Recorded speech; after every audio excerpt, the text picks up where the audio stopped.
Thank you. My name is Michelle Glover. Thank you for taking time out of your evenings to attend. We appreciate it. We'd like to go ahead and begin this evening, Jennifer, with a roll call. Commissioner Dick, Present. Commissioner Kimple, Present. Chairman Glover, Here. Commissioner Lushnet, Present. Commissioner Wilhelmi, noted absent, Commissioner Hours, Here. Commissioner Strop, Here. Commissioner King. Here. We do have a quorum. Thank you. Can everyone please rise for the Pledge of Allegiance?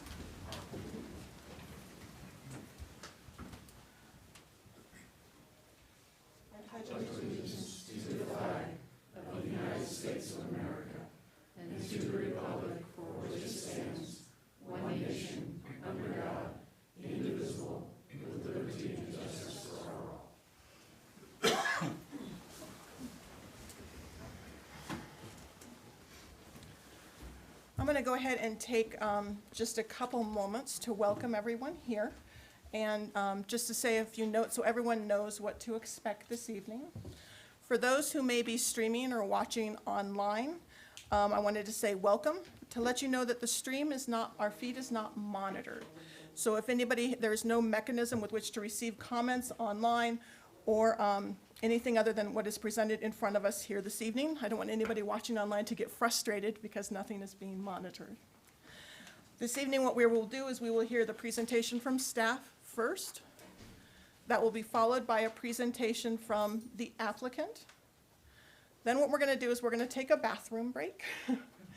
And then we will go ahead and hear from members of the public. What we can then do is then we'll pause. I'm sorry, I forgot one step. After bathroom break, we're going to have questions from commissioners to the applicant and to staff. Then we'll have public comment. Then the applicant can come back for rebuttal or to answer further questions from commissioners. Just as a note, we do have a lot of folks here this evening.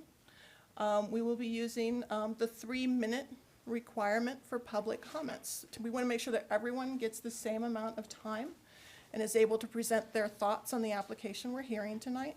And we want to make sure that everybody has a chance to be heard. There is one thing, we do have a couple members of our commission that have some hearing challenges. So I would like to ask if you have a phone call that you need to take or a conversation that you need to have with a neighbor, if you wouldn't mind stepping to the hallway to have that conversation, we would appreciate it. It allows those of us up here to make sure that we hear everything that's being presented to us tonight. With that, what I'd like to go ahead, move forward, commissioners, is with the approval and the review and the approval of the minutes from our last session. So has everybody had a chance to review the minutes from our last meeting? Does anybody have any changes that they need to make to those minutes? Commissioner, any changes? No? Can I have a motion, please? Move approval of the minutes. I second. If everybody concurs, can you please say aye? Aye. Anyone opposes, please say nay. And we have an approval of the minutes. Jennifer, at this time, what I'd like to go ahead and do is turn it over to you for staff presentation, please. Thank you, Madam Chair. Good evening, Planning Commissioners.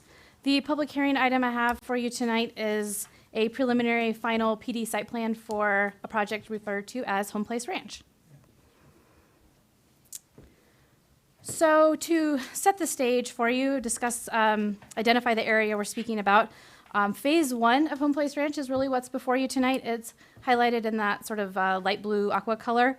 The entire Home Place Ranch development is much, much larger, and the additional area is shown for you there in pink. So this property is located south of Higbee Road, west of Higbee Estates, north of Promontory Point, and the Homestead at Jackson Creek. Currently developed residential areas. This is also a portion, in particular, the Phase 1 area is west of Sanctuary Point. So just to give you a little more information, so Phase 1, which is what we're hearing tonight, is approximately 130 acres. I use all approximate numbers just to keep them nice and round and make it easy for us. The remaining area of Home Place Ranch is about 300 acres, right? So we're looking at 430 acres. As a comparison, I noted on there for you, Sanctuary Point is about 460 acres. So pretty similar, pretty familiar to things that you've heard in the not so distant past. So let's start with a little bit of history of the project. The property was annexed into the town, zoned PD, and a sketch plan was approved back in 2006. The sketch plan, as you know, it essentially sets what the PD zoning means, because that varies by all of our plan development districts. So the sketch plan is conceptual in nature, right? It's done very early on. There's not exact details. But in a conceptual sense, it shows you the uses, right? Densities as commercial, right? Industrial, retail, residential, things like that, high density or low density residential. It also shows you some major open space areas, major roadways. It doesn't show you every detail. It doesn't show you every roadway. Again, it's a very conceptual plan, but this was approved 2006. A couple things of note. Back when that was approved, the entire area, all 430-ish acres, were approved for about 990 units. It's, in my opinion, and in speaking with the applicant, I don't think quite that many can actually work on the site. Nonetheless, the area for tonight is phase 1. It's the southern portion, which I'll show you here in just a second. Phase 1 of the sketch plan allowed up to about 400 units, and we're going to see something quite a bit lower than that is proposed tonight. So again, just to highlight the area, the only area that we're speaking of tonight is the southern portion, west of Sanctuary Point on the south side. It did indicate a connection, right, an extension of Glen Eagle to the north. We won't be talking about a connection to Higbee Road at this time. It's simply not a part of the application or of phase 1. And we will talk a little bit more about that, but that's not a part of what's being applied for tonight, is that full connection. It will be an extension. It will connect to Sanctuary Rim to the east, which right connects to Sanctuary Point. I'm sure this commission remembers some of the discussions about this exact connection in relation to the Sanctuary Point phase 2 discussion about a year and a half ago. So that's the area we're talking about tonight. That's what has previously been approved. A sketch plan, single family detached residential. Nothing different than that. So in those sense, it is very much in line. Like I said, we're just talking about a fewer amount of units. So I wanted to show you a photo of what it actually looks like out there right now. This is the southern portion. This is actually standing on what will be that connection, a piece of Glen Eagle, somewhat north of Promontory Point, looking west. This area doesn't have a lot out there. There's a little bit of scrub oak out there. This is not the wooded portion of the site at all. It does slope east to west quite a bit, but otherwise you can see it's pretty open, and you can even see a bit here on the left side of your screen, or right in this area. These are the homes in Promontory Point and Homestead at Jackson Creek. Looking west, obviously the mountains help us identify that. So to summarize a little bit about what's actually being applied for tonight with this preliminary final PD site plan, again, phase 1, it's about 130 acres. You're looking at 300 residential lots. Obviously the right-of-way is in addition to that, and 12 tracks. I'll talk a little bit more about the tracks, but you all are pretty familiar with the tracks are right for drainage, open space, buffers, common area, things like that. So, but we'll talk a little bit more about that. As I mentioned, a formal or official road connection to Higbee Road is not included as a part of this. There is an emergency access only that would be available, obviously, emergencies only for the fire department and things like that. It would not be able to be used by residents or by construction traffic or anything like that. It would purely be emergency and would tie in with some of the existing ranch roads that are out there right now, slightly improved. Something a little bit unique about the proposal tonight, again, I mentioned it's detached single family. There's a portion of the site that the applicant is calling cluster lots or cluster homes.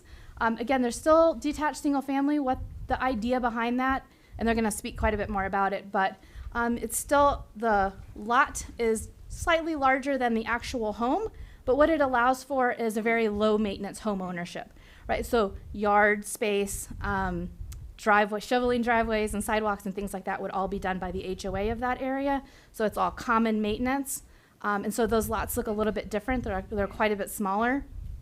But again, it's because it allows for this common space area in between. So I'll let the applicant speak a little bit more about that and the market that they're targeting with that particular style of development. So I have a rendering here that shows you the overall phase one. The applicant also has a board over there that shows the same thing. As we've discussed in the past, sometimes things of this scale can be hard to see on these screens, but I think you can tell the extension of Glen Eagle north from Promontory Point is going to be on the right side of your screen there, with a roundabout at the connection with Sanctuary Rim. That's traveling west out of Sanctuary Point. It extends essentially the length of the phase one. The cluster homes are shown here at the southwest corner of that intersection. Those are those lots I described with the common areas.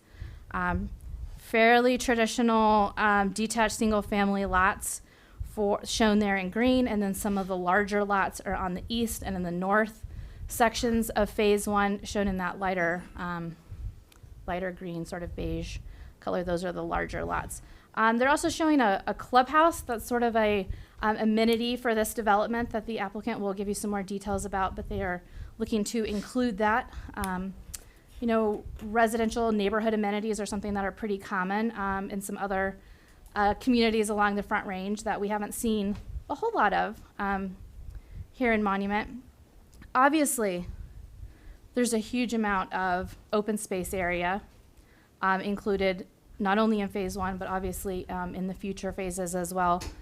There's wetland space, there's some habitat space that runs through the middle of the Home Place Ranch project that will all be respected and maintained as is.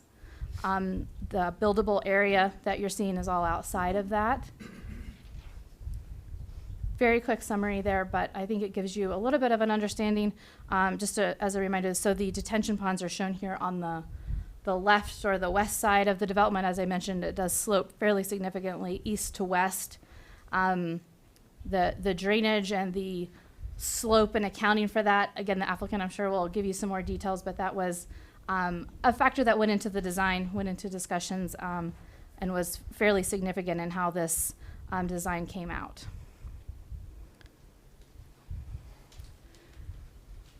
So as I love to do, I made you a little colorful chart here to look at. So, and I just want to clarify again, so phase one of Home Place Ranch is what's before you tonight. I've worked with the applicant, and we're trying to make sure that the nomenclature is the same as what this commission and the board have seen in the past.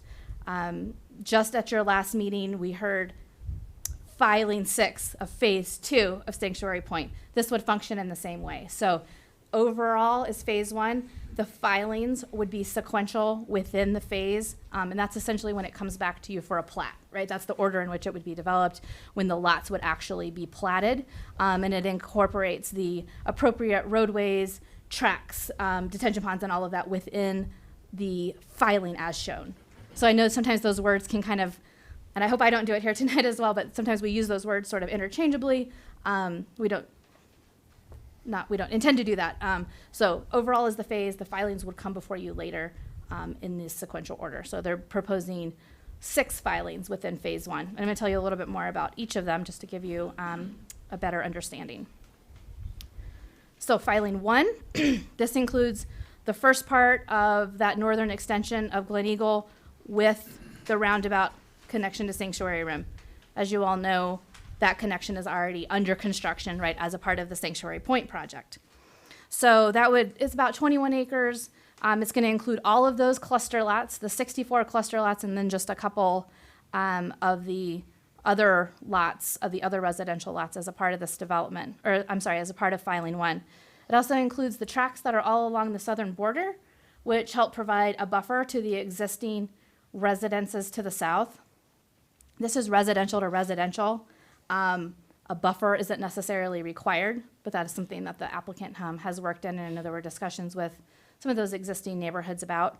It does include the first of the detention ponds there on the west. So that kind of gives you an idea. That would be step number 1, right? Filing number 1. Adding on to that, your next 17 acres, those next 70 residential lots would be filing 2. Filing 3 would be the amenity center. So we chatted with the applicant about this quite a bit, and I was happy to see that the amenity center was not the last filing, right? Sometimes that happens and residents move in and it can be a long time before they actually have those amenities. And so I think that's great that they're proposing that pretty early on there as filing number 3. So filing 4 gets a little funky looking. It keeps moving to the west with those additional residential lots.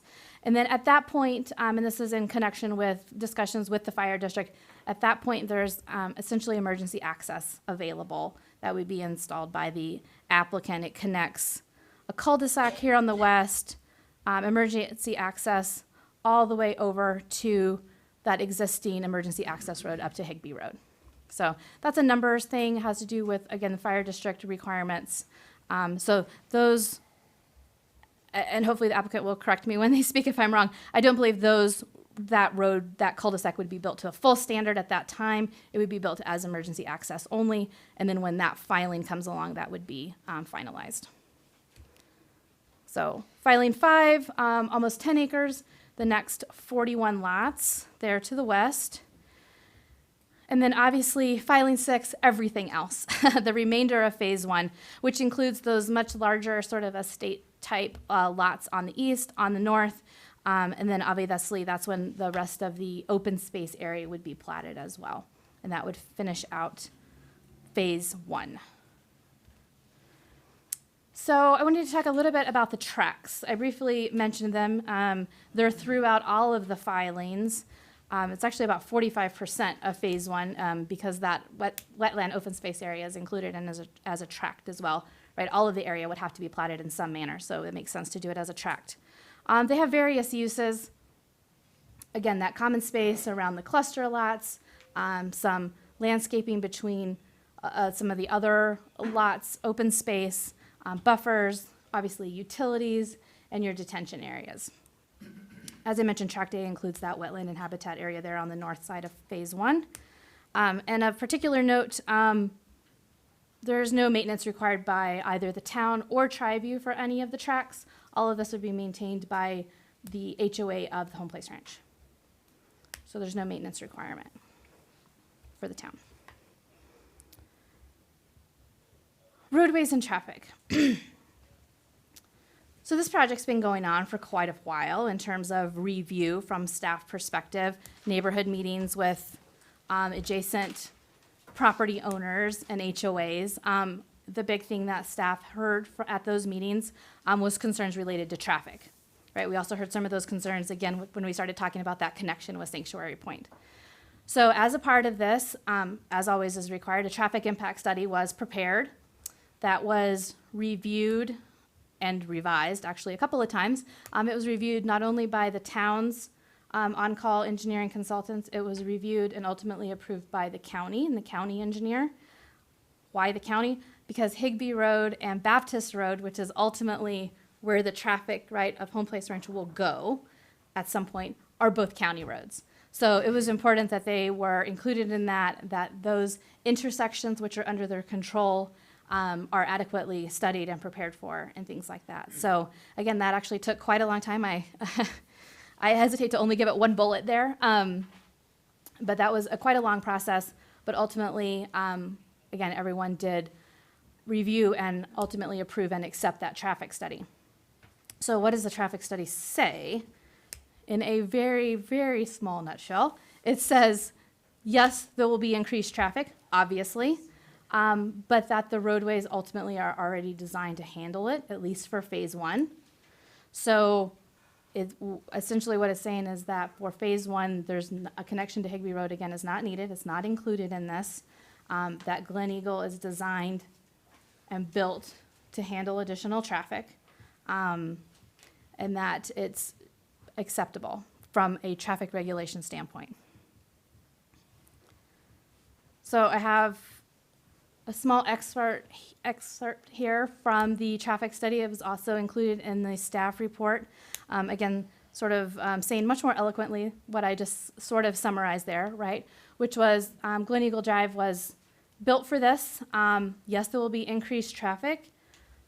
It can maintain it. It's built to a high standard, and that even with the additional traffic, all the additional traffic of phase 1 it's still at approximately 50% of its ultimate capacity.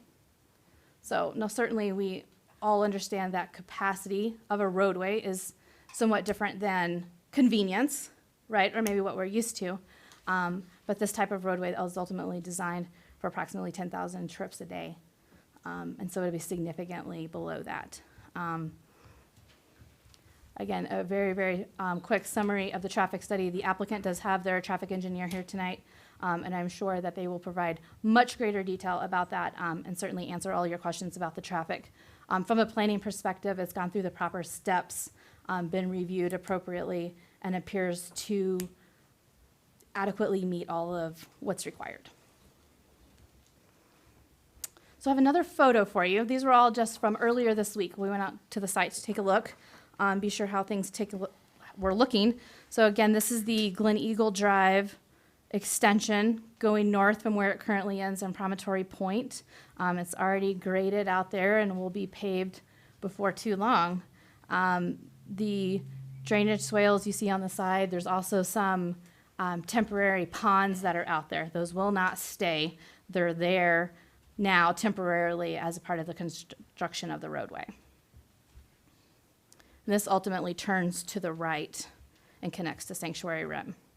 Actually, there's Sanctuary Rim right there. That's the state it was in on Tuesday. Has curb and gutter poured in the Sanctuary Point portion, so that's pretty exciting. Our understanding is that the Sanctuary Rim will be paved and pretty much done by about September 1st or so. So, and then you can sort of see here where it transitions from Sanctuary Point to Home Place Ranch and that connection. So this is the other side of the curve I was just mentioning.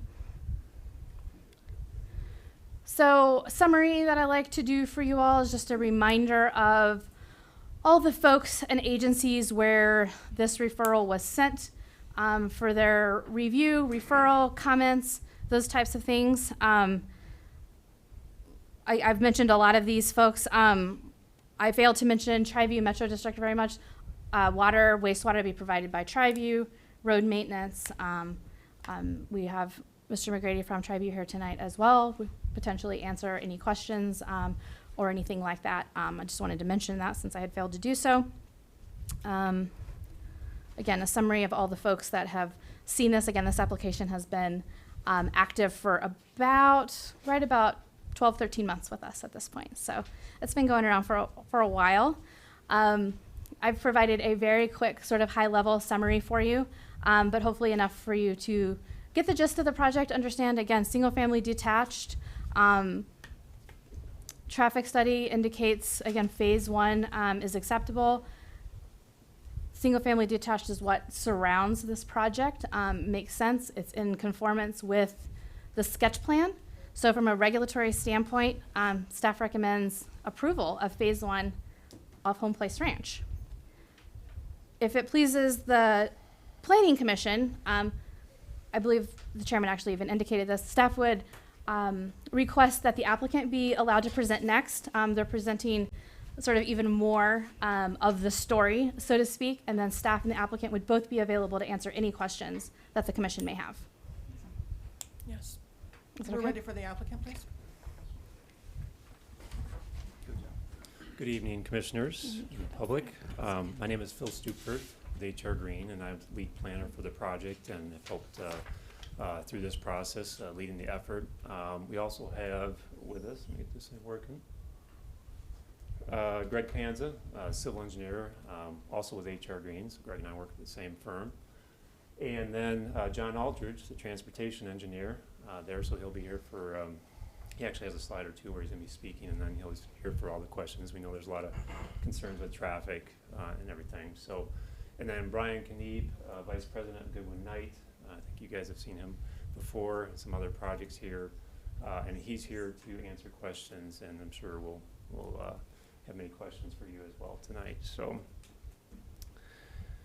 we do have a lot of slides here. I'm glad you got a bathroom break playing in a little later. I know there's going to be a lot of comments here as well. So we're going to try to get through these slides pretty quickly. Also, we want to be thorough. Jennifer covered a lot of things, some of that I have in this presentation, so I'll kind of skip over that so we're not duplicating too much. So the overall property history, I'm going to cover a little bit on that, and we are going to talk about the overall 427 acres, even though that's not really why we're here tonight, of course. Because we met with all the neighbors, there's a lot of concerns about what's happening with the entire property. So I'm going to talk about that, give some thoughts and some general comments, even though, again, that's not the focus of tonight's presentation. So we're going to move through some of the goals. We're going to talk about the meetings with the neighbors, and we spent a lot of time and effort, and the developer spent a lot of money with us to have all those neighborhood meetings. So I'm going to talk about what came of that and what we did to the plan in response to that.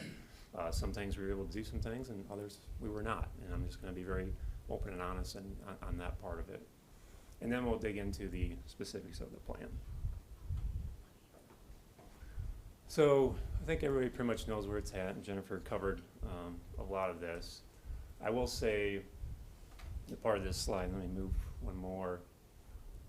You know, of course, Homestead at Jackson Creek and Promontory Point, I'm sure there's some residents here from there, immediately to the south. Now, Higbee Estates is up to the northeast, and again, they're not really technically impacted by this phase 1 area, but we did have meetings with them through just to kind of inform them of the project. So we did meet with them through the process. So a lot of this Jennifer covered.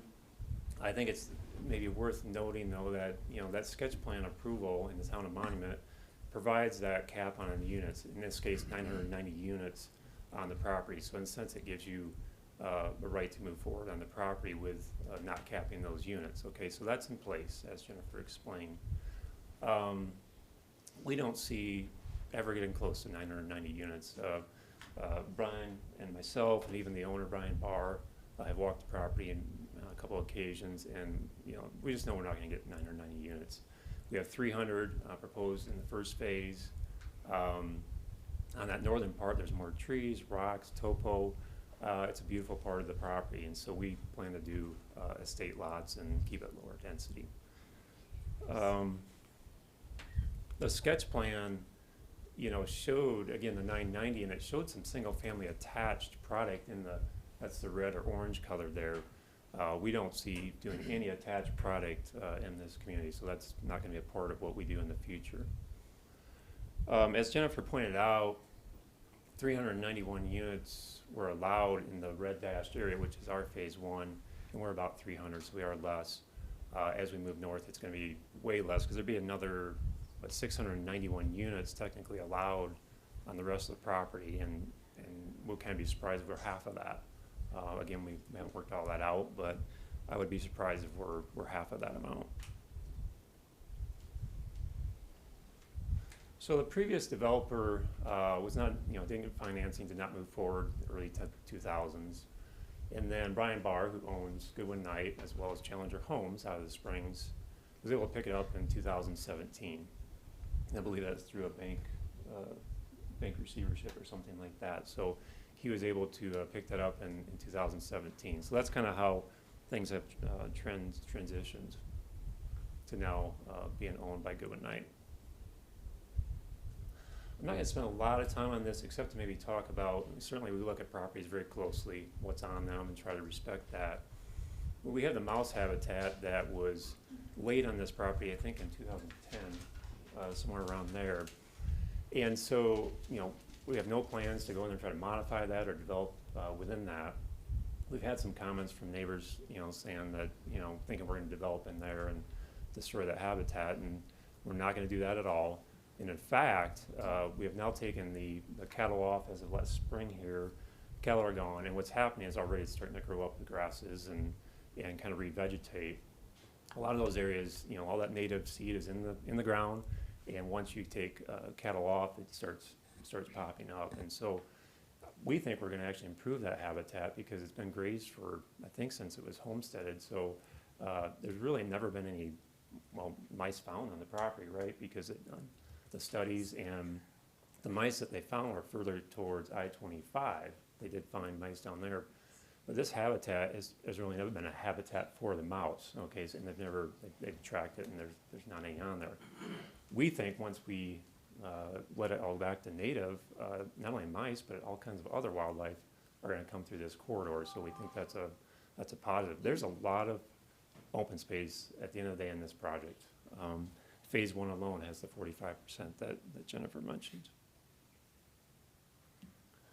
So phase one is an age-targeted or active adult community. I'm gonna explain that in more detail in a few slides of what that means and how that impacted the plan. So this is the one where we can talk about the future phases. Let's see if this is working. Yep, kinda. So phase one, of course, is here, age-targeted active adult. Up along Higbee Estates, of course, when we met with those owners, or the lot owners over along this edge, very concerned about what was gonna happen in the future. And originally, we had kind of planned Glen Eagle to kind of swing over there and in that area, and they were very concerned about that as well. We're gonna try to push Glen Eagle extension west, away from Higbee, when we get to that area, and then put estate lots in there that are very similar to Higbee Estates along that edge. So hopefully, those neighbors are pleased with that direction. Up in here, this will be all very large lots up in this northern area. Again, a lot of trees, a lot of topo in that area. In the northwest corner, there is a potential for a school site. We had, I think, 2 or 3 meetings with the school district on that. They're very interested in that property. But, you know, again, that's not really part of what we're doing now, so it's kind of like be handled in the future of whether or not that is a school site, whether or not we deed that to them. But that's not a part of the discussion tonight. But we just wanted to say that that is a potential. The developer is very open to doing that and giving that property if they want that. Through multiple discussions, it found out that it was kind of like, we don't know either. They don't know either. They have to project growth and look at all those items. So point being, we're willing to donate it and go through that process if needed. Okay. If we do lots up in there, which we will, if there's a school, it's gonna be Jackson Creek type lot size up in that area next to the school, okay, whereas the rest of it's all gonna be larger estate lots. So again, that gives you a little bit of idea of the overall property and what the developer is thinking at this moment. So I'm not gonna read through all these, but one of the things I wanna point out is that we are providing a buffer and well for the entire property. But along Jackson Creek and Promontory Point, I have a slide where I'm gonna walk through of the buffer that we put in, which far exceeds ordinance or anything that's required of us. But it's something, as we met with them, I mean, I would be concerned too if I lived there and backing up to it, that what's behind me. And I think you'll be pleased with how we've handled that edge to be sensitive to the neighbors. We're gonna build miles of trail. I think we have 2.1 miles in phase one, and by the time we're done, again, don't quote me on this, but there could be, 5, 6, 7 miles of trails throughout the entire development, maybe even more. Developers are very committed to building lots of trails through here and all through that, along the mouse habitat and wetlands and so on. So next, a couple of slides here talking about this buyer. I don't want to spend a ton of time, but I think it's important to understand what we're trying to do here because that impacted the lot size and the product that we're bringing to you. There's 77 million baby boomers. Now, I say baby boomers here, it's active adult, age target, all these terms that people throw out, but it's everybody that's 55 and plus. There's 77 million in the United States. So these are all empty nesters and so on. There's 10,000 per day that are retiring and entering this demographic, okay? And that's gonna happen until 2030. So around the country, you look at Phoenix, Florida, things, a lot of these communities are being built to serve this demographic. Monument, and really for that matter, Northern Colorado Springs, doesn't have a lot of this. So this would be one of the, I would argue, the largest type community in the area for this type of buyer. So we think with all the military that are retired and, I live in Monument. A lot of my neighbors are retired military and, they were here, loved it, went away, and then wanted to move back to this area because they love this area. And so we think there's just a lot of potential for that buyer in this neighborhood. The second to last bullet point there is a stat that through surveys every year, that about 59, almost 60% of these people want to downsize to a smaller home, smaller lot, so they don't have to take care of all the maintenance of a big yard. Now, In Monument, we have a lot of big homes and a lot of big yards that do take a lot of maintenance. So the idea behind this entire thing is to downsize their home, downsize a lot, and as I'll talk about in a second, in this area, there's basically gonna be zero maintenance or very little maintenance for the homeowners when you buy a unit in here. And we haven't worked out all the details of how that will be, but it's kind of like a lock and leave kind of situation where you don't have to be worried about all the maintenance. And a lot of buyers in that age group really like that idea. You know, I think some benefits of these residents in Monument are important to talk about because, you know, again, I live here, I know what's going on, the growth and the struggles of growth and what that brings to a small town like Monument that's rapidly growing. You know, you have a lot of families move in, the stress on the schools, you have more traffic and all these things I'm sure we're gonna talk more about tonight. The benefit of this buyer is, you know, they generate the school property taxes, but they don't send any children, so that's a nice benefit to them living here. Less people per home, they use less water, generate less wastewater, and typically less traffic.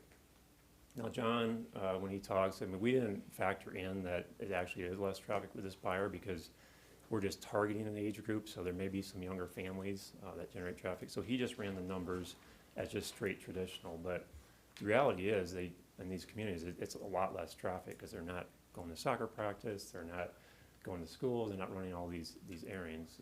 So a lot less traffic in these. And safety is important for this buyer. I mean, these neighborhoods are very safe, low crime neighborhoods. And a few, you know, they volunteer in the community, they volunteer in the schools and things like that. So it's kind of a nice demographic to have stay in Monument. You know, I think as I was saying earlier, the thing about this is that you have a lot of people that want to stay in Monument, but, you know, it's expensive, big homes, big yards, and this is going to be a great alternative for people to stay right here in Monument. And this demographic, I think, is a great demographic to have stay in Monument. These are the kind of people that we want to be here, so I think that's a big positive. Next, in this part, I'm going to take a drink of water because this is going to take a little while too, and I'm going to spend a lot of time on this part of it because we, again, spend a lot of time and money on this section. So I'm going to actually walk through each one of these line items and tell you what we heard generally. Now, I'm sure you're going to hear a lot of details come out of the public tonight, so I'm just summarizing, okay? And you may hear some different things, but what we heard, first of all, the neighborhood meeting we had back in March of 2018, Brian and I shared the vision, and the vision really hasn't changed since that meeting. It's in fact, you'll see how the plan has pretty much stayed the same from that meeting.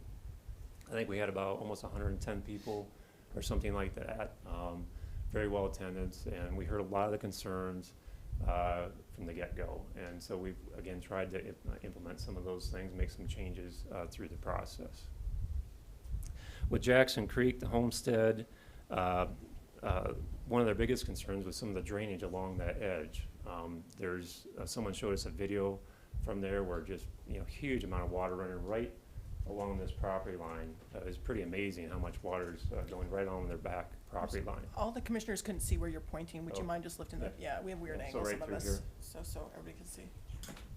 So right through this area, a lot of flooding. I think Greg's going to address that in a moment when he goes. And so we alleviated that problem as it gets developed. So that was one of the big concerns they had. Next was how close the homes would be to them. And in a couple slides, I'm going to go through detail on exactly what we did to alleviate that. They also wanted the trail, you know, very concerned about trail connection through there, and I'm going to show you where we did that and how we did that in a moment. Next was Promontory. You know, no surprise, the big thing with Promontory is increased traffic on Glen Eagle. Totally understandable. There's going to be increased traffic on there, but as I think Jennifer was mentioning, the road was built for 10,000 per day. With our development, it's only going to be at 5,000, so half its capacity. So we feel that that's appropriate. Safety concerns with how Glen Eagle was designed with blind spots and things like that. I don't know, is Adrian here? Adrian Lamone, he was probably the most vocal, and we met with him a couple times he's a resident of Promontory Point, about what we could do. And obviously that road was built before we came in. There's nothing we can really do about the design of it. There's the blind spots and everything. What we can do is slow down the traffic, and there were some meetings with, well, Triview ended up lowering the speed limit to, is it 25, Jim? In spots and some locations, so that was taken care of. Some of the high speeds that people are doing in there, I mean, you know, again, we can't do anything about that. I mean, you can post it at that speed limit. You can have the police try to monitor that, is about all you can do. What we are willing to do, and developers agreed to, is fund a sign, like a digital sign that flashes at people when they're going too fast. And Classic Homes actually came to us as well and said, would you be willing to participate in funding that, which we are, if that's what everybody would like to do. So that's a commitment that we're willing to make, because again, we can't really do too much with the road, it's there, but what we can do is some of these other things, lowering the speed limit and doing the signage. Next, Higbee Estates. I already mentioned, you know, we're going to move the Glen Eagle away from them. We are going to do large estate lots next to them, so we feel like we've done what we could do there. Next, let's move to the county. Jennifer mentioned we've been working with the county on traffic, and that took us a while to get through that process, but at the end they were okay with everything we're doing and accepted our traffic study and everything. So also I talked to them about trails, and I'm going to show that in a moment of what they wanted, and we accommodated that as well. With NEPCO, many of you probably know Tom Versba. We had several meetings with him. I think he wrote a pretty lengthy letter, actually early in the process, that had a lot of complaints in there and issues, and I think we met with him a couple times after that letter. And I feel, I know we didn't resolve everything, but we did change our plan, and I think when we met him the last time, he seemed like he was pleased. I don't think he's here tonight, but I think he was pleased with the changes we made to the plan. So we spent some time with Tom. Tri-Lakes Fire District, we met with him, I think, at least 3 times with Jamie Bungarter.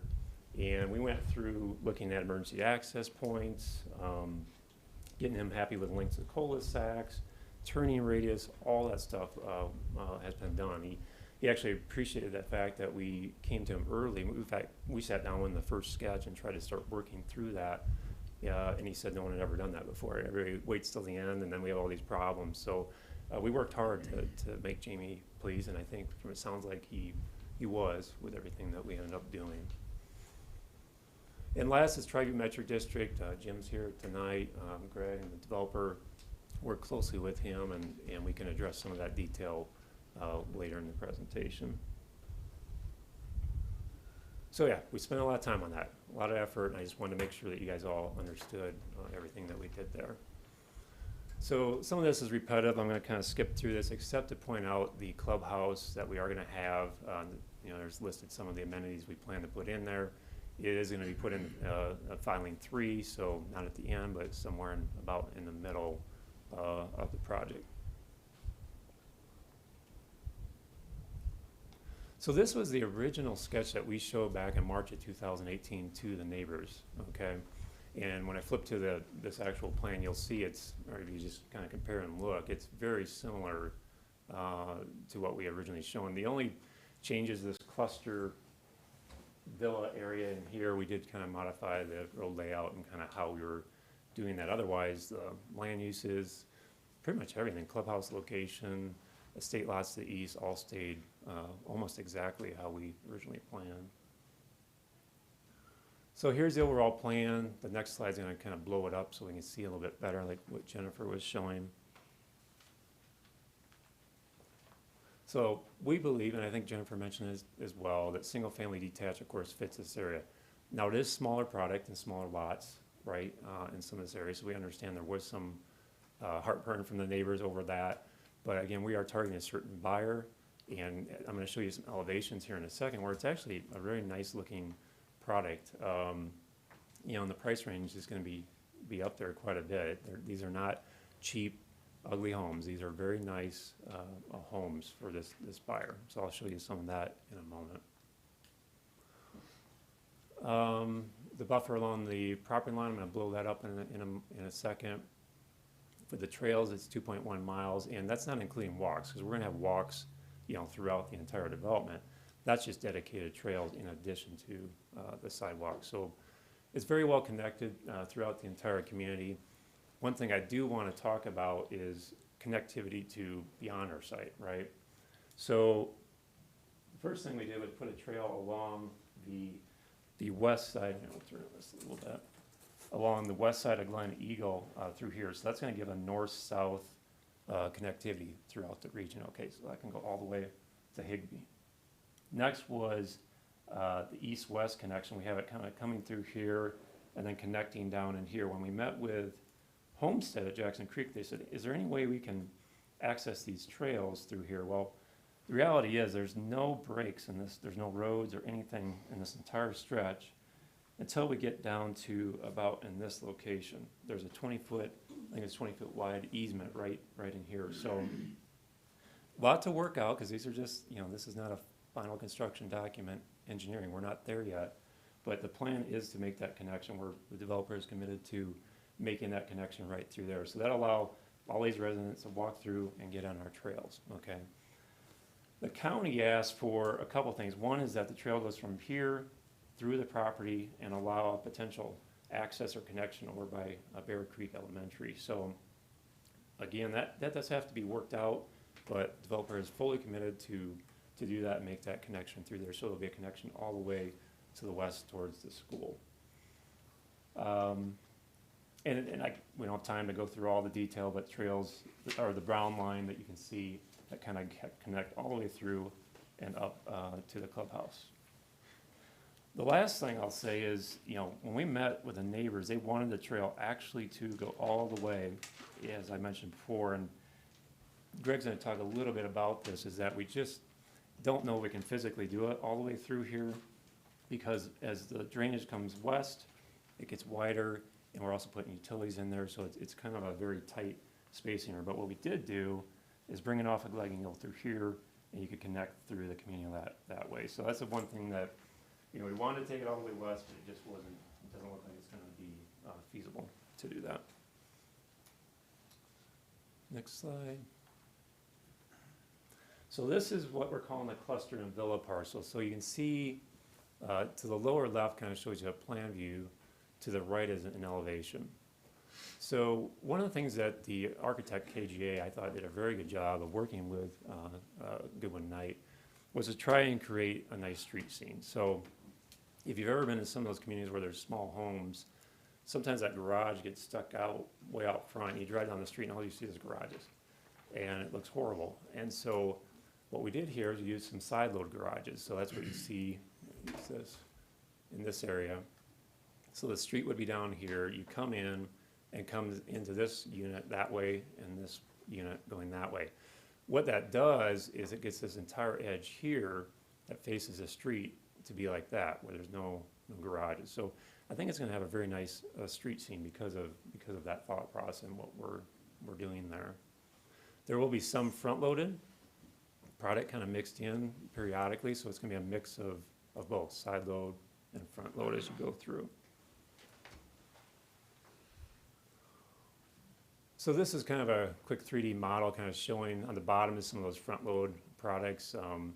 The architect explained to me as, you know, farmhouse architecture, which is kind of a thing that a lot of people are doing. It looks very nice. Craftsman style, which fits into the monument area. And then Sierra Pacific, which he described to me was more of just like a rustic type architecture. So, you know, the architecture should fit into monument very nice. The last thing I'm going to talk about is the buffer, and I've already kind of went through a lot of it, but what I wanted to point out here was that the previous plan, which was approved by the town of Monument years ago, you know, just kind of stripped the lots all along this entire edge through here. I think there's about 38 lots from here to here. And the plan is kind of a grid plan. It's just kind of gridded out, right? Pretty ugly.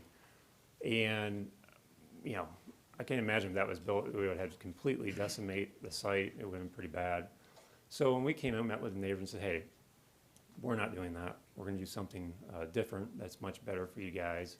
And I think it was, received pretty well.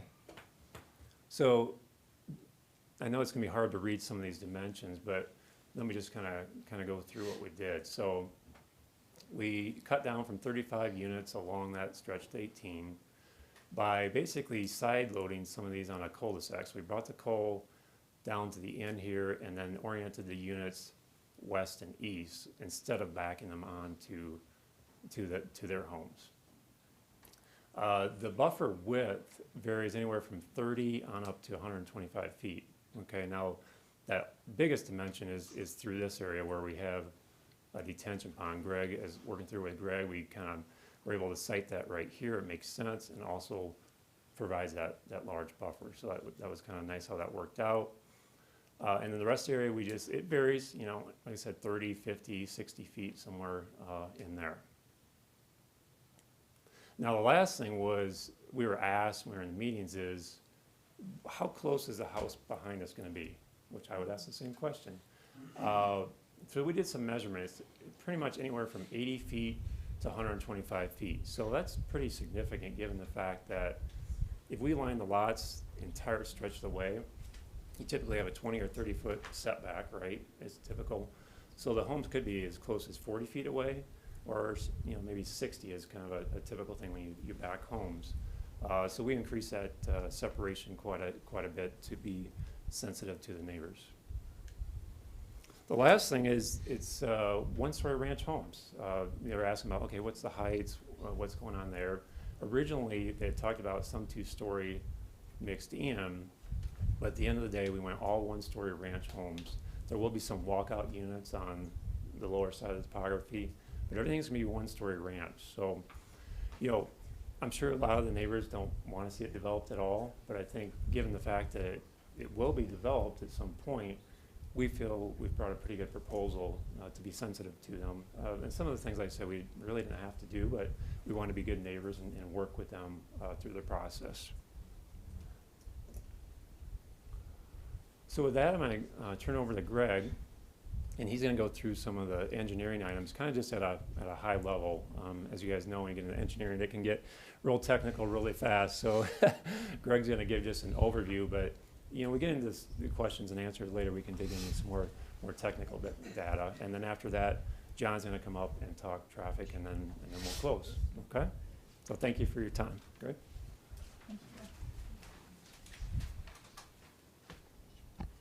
Good deal, you got that? All right. Thanks, Phil.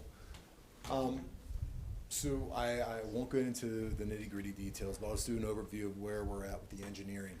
So on this plan, we've been, for water and sewer, we've been working closely with TriView and TriView's engineers to make sure that this community fits into the current system and can be serviceable, and which it is.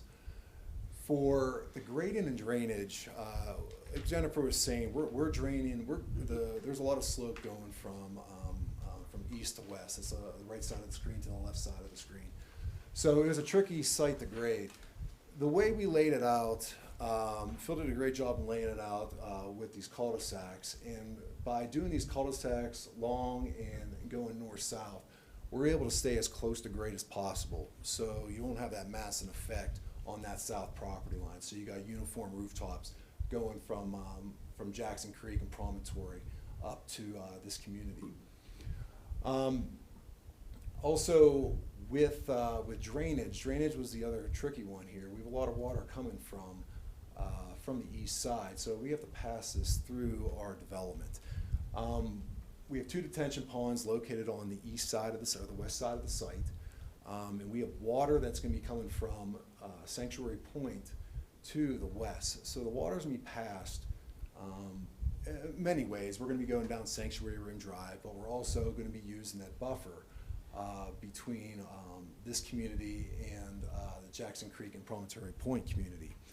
So the way this is going to work is the water is going to be diverted down some cul-de-sacs. It's going to collect in that buffer area. Now, traditionally, you'll see these trapezoidal channels just blowing right through, but this is an interesting area where there's a lot of grade, you got a lot of erosive soils.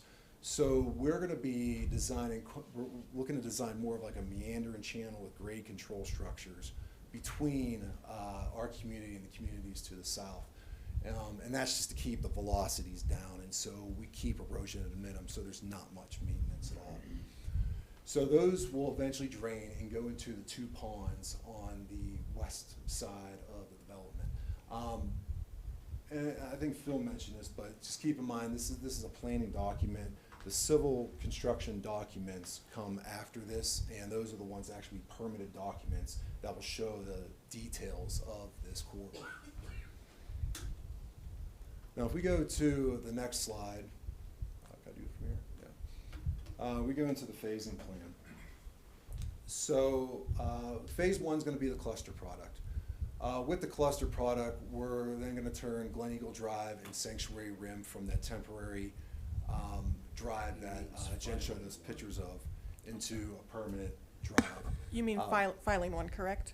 Just make sure we're getting Let me make, I'm Yeah, sorry okay, about that. that's okay. I just want to make sure. I'll get this right. So, in the first phase, filing one.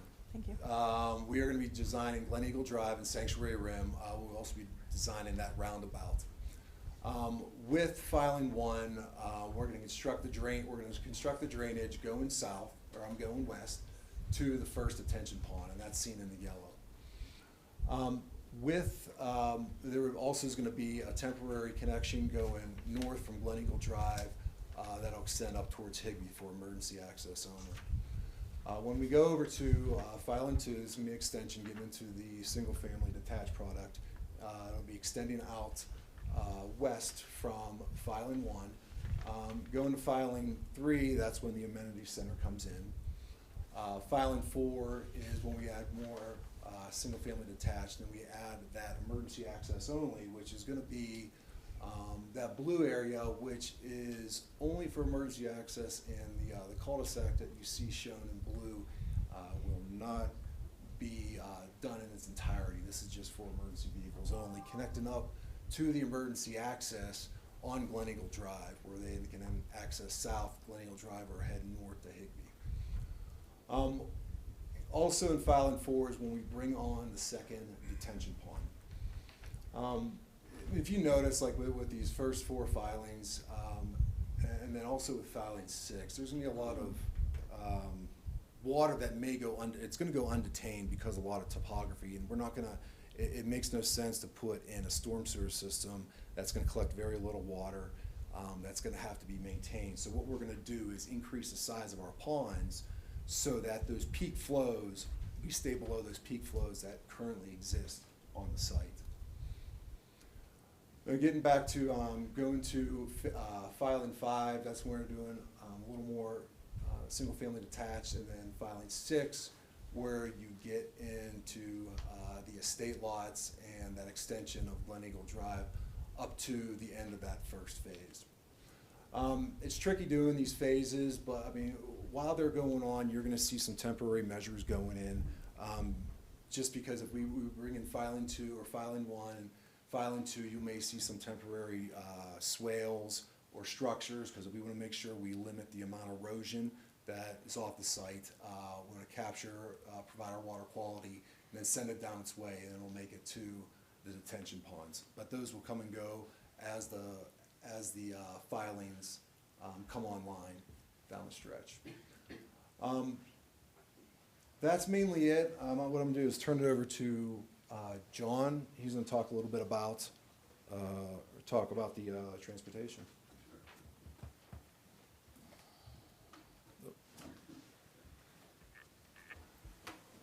Thank you, Craig.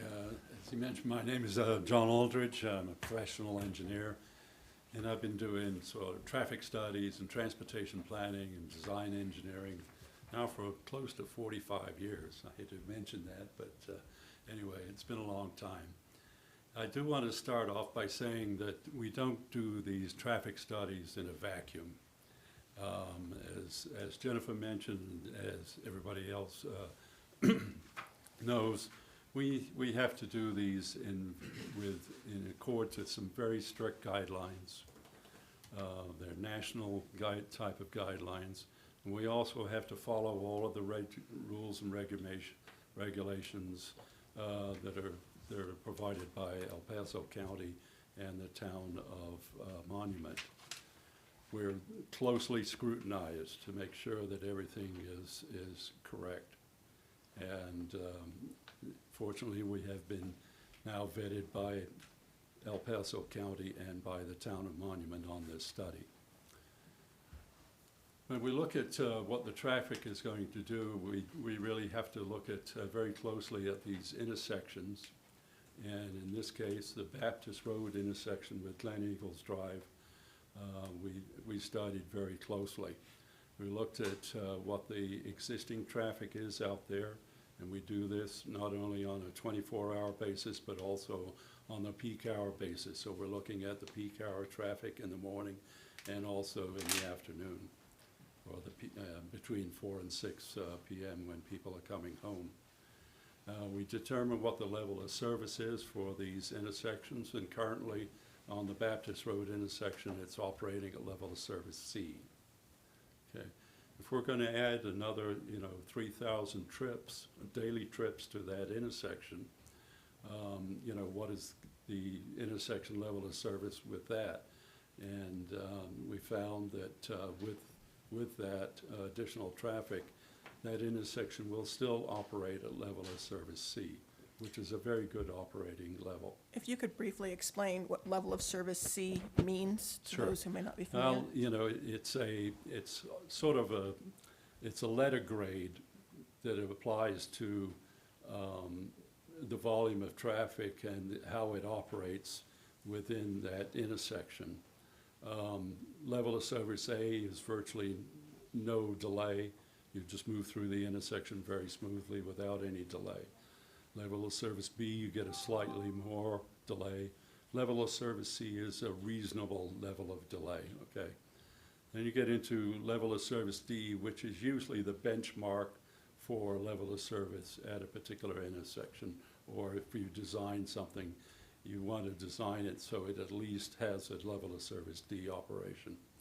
Level of service F means you're going to probably, it doesn't mean the intersection fails. It's not a failing grade, but it does mean that you will have a certain amount of delay, stop and go traffic. You may have to wait to get through the intersection through a couple of signal cycles. So you don't really want level of service F, obviously. But level of service C is a very good level of service, okay? We also look at the future. What is the traffic projections? And so from there, we have to look at the El Paso County Master Plan, Transportation Plan for all the projections they would have regarding the future traffic, 20-year future typically. And in this case, when we look at the increase in traffic that is projected or forecasted for Baptist Road, we still find that the intersection will operate at level of service C. That just means we're not going to have to go in there and do any more improvements to that intersection to handle the additional traffic. And that's very important. If we needed improvements, we would do them, but in this case, we don't. Glen Eagle Drive is a street right now that carries about, it's a 3-lane roadway. It has a center lane, a travel lane or left turn lane throughout the area. It's considered a collector type street, and it has the very little driveways onto it. So you don't have direct driveways from the residences onto that particular street. Okay. It carries right now about 1,900 trips per day, okay, which is a pretty low volume. With the additional 3,000, it will come up to about 5,000 trips per day on that roadway. The capacity, which is very important, is about 10,000. So that road can handle, at a decent level of service C, 10,000 trips per day. And that's very typical for this type of roadway, a collector type roadway. So we're not going to require Glen Eagle Drive to be widened or anything like that. It is perfectly sufficient for the width and everything to handle the additional traffic, okay? Glen Eagle Drive in some time will be extended with phase or filing 2 of this project. It- hmm? Phase two, okay, fine. It's totally Too many different. phases. It will be extended to Higbee. That's always been the plan. Now, we don't know exactly where the connection to Higbee will be, okay? And that will be determined in the future. We also have to consider the Furrow Road, which is from the, north of Higbee right now, will be extended down to Higbee, and that's in the El Paso Master Transportation Plan. So we want to make sure that when that comes in, that the intersection with Glen Eagle will match, will intersect properly. Then there will be obviously some other connections on Higbee Road, but that really is, part of the future consideration. Something, maybe an intersection at Fairplay, maybe at a separate intersection for the school, but we don't really know all of that right now, okay? Emergency access is very important. Obviously, you need to be able to get the emergency vehicles in. In the case of, maybe some other disaster, you need to be able to get out. And that's why it's important to have roads like Sanctuary, or a road connection to Sanctuary, and also a connection up to Higbee, and which is currently in place. It's not a very good road, but it'd be sufficient for a sort of an emergency consideration or emergency situation. Okay. I can go into a lot of technical detail. I don't think you want to really listen to all of that right now, but I think if you have any questions technically, I'll be happy to answer those or answer anything from the public. Yeah, thank you. We just have one final slide, which is a conclusion, and then we'll turn it back over to you all for questions and I guess the break first. So,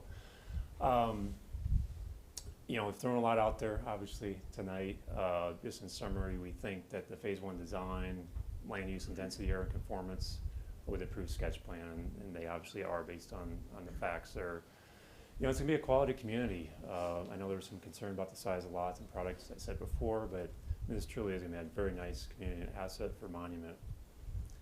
The phase 1 site plan is sensitive to the adjacent neighbors. We went through that at length, and we really tried hard on that one. So in summary, at the end, conclusion here, we just request a favorable recommendation of the prelim and final PD site plan to the Board of Trustees. So with that, we'll turn back over to the chair, and thank you for the time. Thank you. What I'd like to do at this time is to take a quick break. Everybody can have a chance to process what they've heard. It is now 8:37. Let's go ahead. I'm sorry. 7. Thank you. Just in my world, it's later. Let's go ahead and take 10 minutes, please.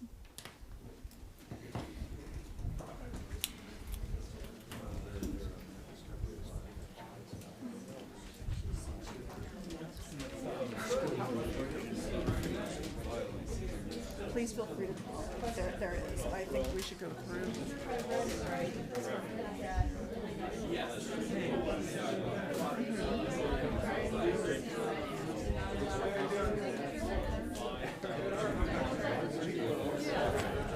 Right.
So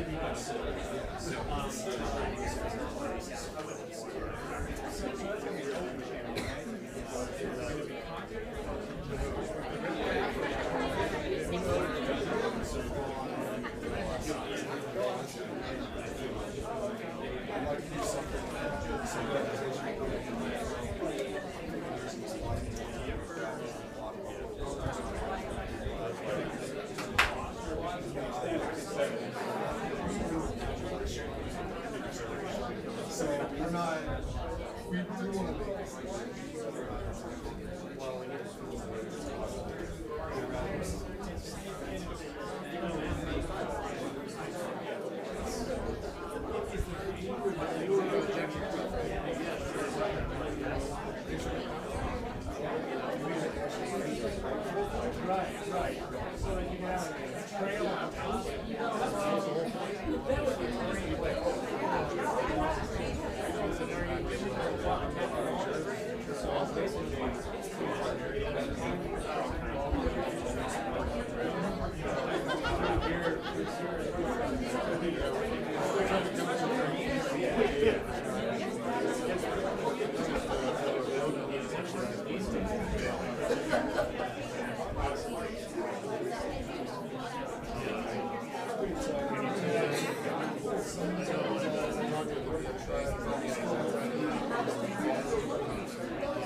If everyone can take their seats, please.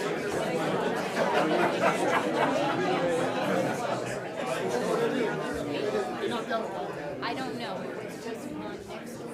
They should start pressing.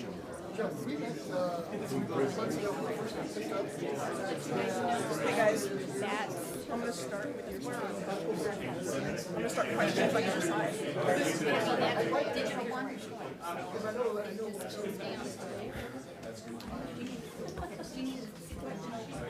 No, I've got it all. So thank you.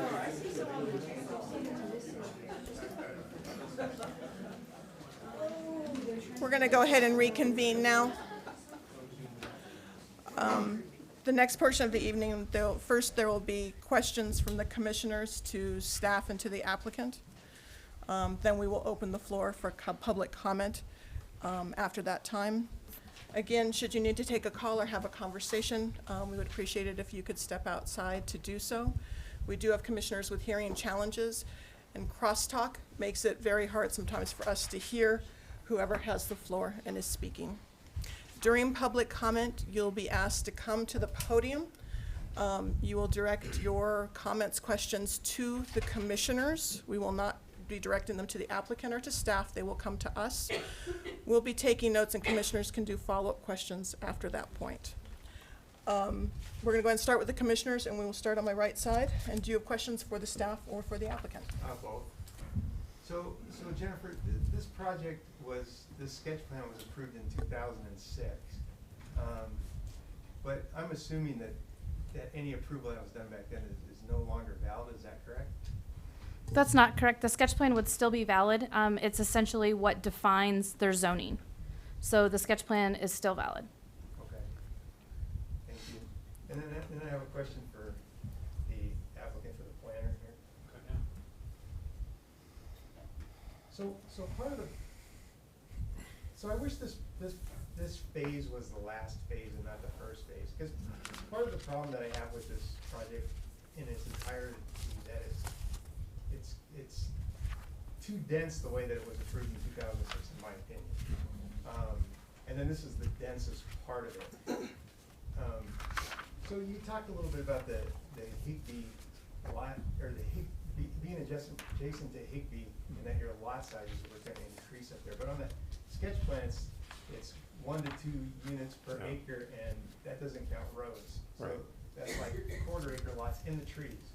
Correct. So what is your intention of that area as far Sure. as lot size goes? I can start to answer that, and then Brian, if you want to supplement And I as know well. we're not talking about Yeah. that, but it means a lot to me. No, I as understand. It far as the meant a whole- lot to the people from Higbee, right? And then when we had those meetings, obviously we heard that. And the developer has committed to doing similar lot sizes along Higbee Estates in that area. So we're, as I said before, we're not really following that to the north, the sketch plan. We're not gonna do attached product.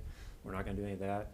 We're not gonna do the densities that are shown in that sketch plan on the north half of the property. So, and obviously this is just us saying it. You're gonna have to trust our commitment there, but they've never wavered. The developer has never wavered on that. From the first time that we walked, and I walked with the owner, Brian Barr, we were walking that whole north area, and he said, you know, this is too nice of a site, you know, to do what that is planned for that. We're gonna do something different and better. And so there's a commitment from him, there's a commitment from Brian to that. And so we're not there yet, but we will get there, and the commitment is that it will not be attached, it will not be small lots on the north half. Okay, so like 2 acre lots-ish, or somewhere in there? I would say it's Brian Kniep with Goodman Knight. I would say that multi-acre lots are what we are looking at in that area right now. As Phil mentioned, this is a unique piece of property, and we've all had a chance to be out on the property and mess around on the property, and it's one of those pieces that you don't get a lot of chances to develop in your career. I've been in land development and planning and engineering for 20 years now at this point in time, and you don't come across really unique pieces like this. And it would be a travesty if somebody did come along, I think, and followed that sketch plan on that side. I believe also with us talking about going to a larger lot up there, we would be required to amend the sketch plan as well. Is that correct, Jennifer? Correct, and I was gonna add that comment as Yeah. well. So you all can say you're gonna do something different, you'll bring it back before the commission and for the Right. board for their approval. Right, and so yeah, I mean, it's, obviously, things change every day. I could be hit by a bus on my way out of here, and Brian Barr could move to Barbados. I have no, I don't control that, but I can tell you that our commitment as a company right now is to treat this property with respect and treat it with kid gloves, especially that northern section, because it is extremely unique, and we do not want to ruin that. Okay, so part of the reason that you're here is because you're contiguous to some smaller lots, and in other words, if you were contiguous to 5 acre lots, you wouldn't stand a chance of trying to get small lots on a project, generally speaking. Yeah, I would agree with that. But yet, these lots are even smaller than the contiguous lots, so now the next phase is gonna be contiguous to these. And so you can see kind of where I'm going with this, because if this was the last piece of this, Mhm. instead of the first piece of it, that would help me a lot. So that's why I'm just trying to get a really good understanding of what the rest of this is gonna look like. I think one of the things to speak to, and I don't have a plan I can point to here right now, but you can kind of see on here, this black dashed line that goes all the way across the property. That is our mouse habitat boundary, essentially, and so we can't develop lots within that. You can't build structures. Roadways can cross it. There's some things you can do there, but that's really about it. And so there will be a pretty distinct line through the middle of this site that's wetlands, that's mouse habitat, that would separate everything that we were doing in phase one from everything else on the remainder 2/3 of the property roughly. And so I can see exactly what you're talking about with it being, stepped from, this property line to this property line to this property line. The difference we have here is that we would have a pretty significant open space buffer through the middle of this that we can't really do anything with. So yeah. Okay, that's all I have. Good. Jennifer, can you clarify, is this in Triview Metro District? Yes, it is. They will provide water, wastewater service, and road maintenance. And so will the homeowners in this community be responsible for that metro tax? Yes. But yet the HOA is responsible for the roads, No, the HOA is responsible for the tracks. the tracks, but not The public roads. roadways will be maintained by Triview. Okay, I need a clarification on that.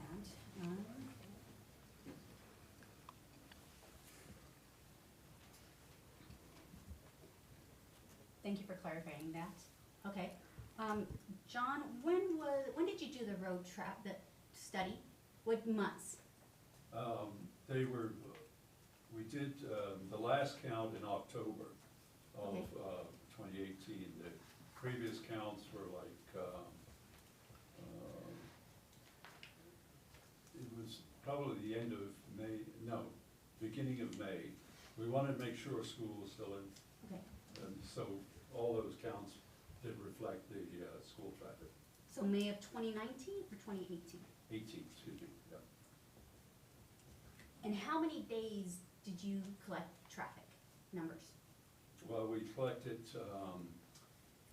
it's usually just one day, which is the average, yeah, it's on a Tuesday, Wednesday, or Thursday. So those are the days that we count traffic. It's either, they're typically the average for the week. And why is that?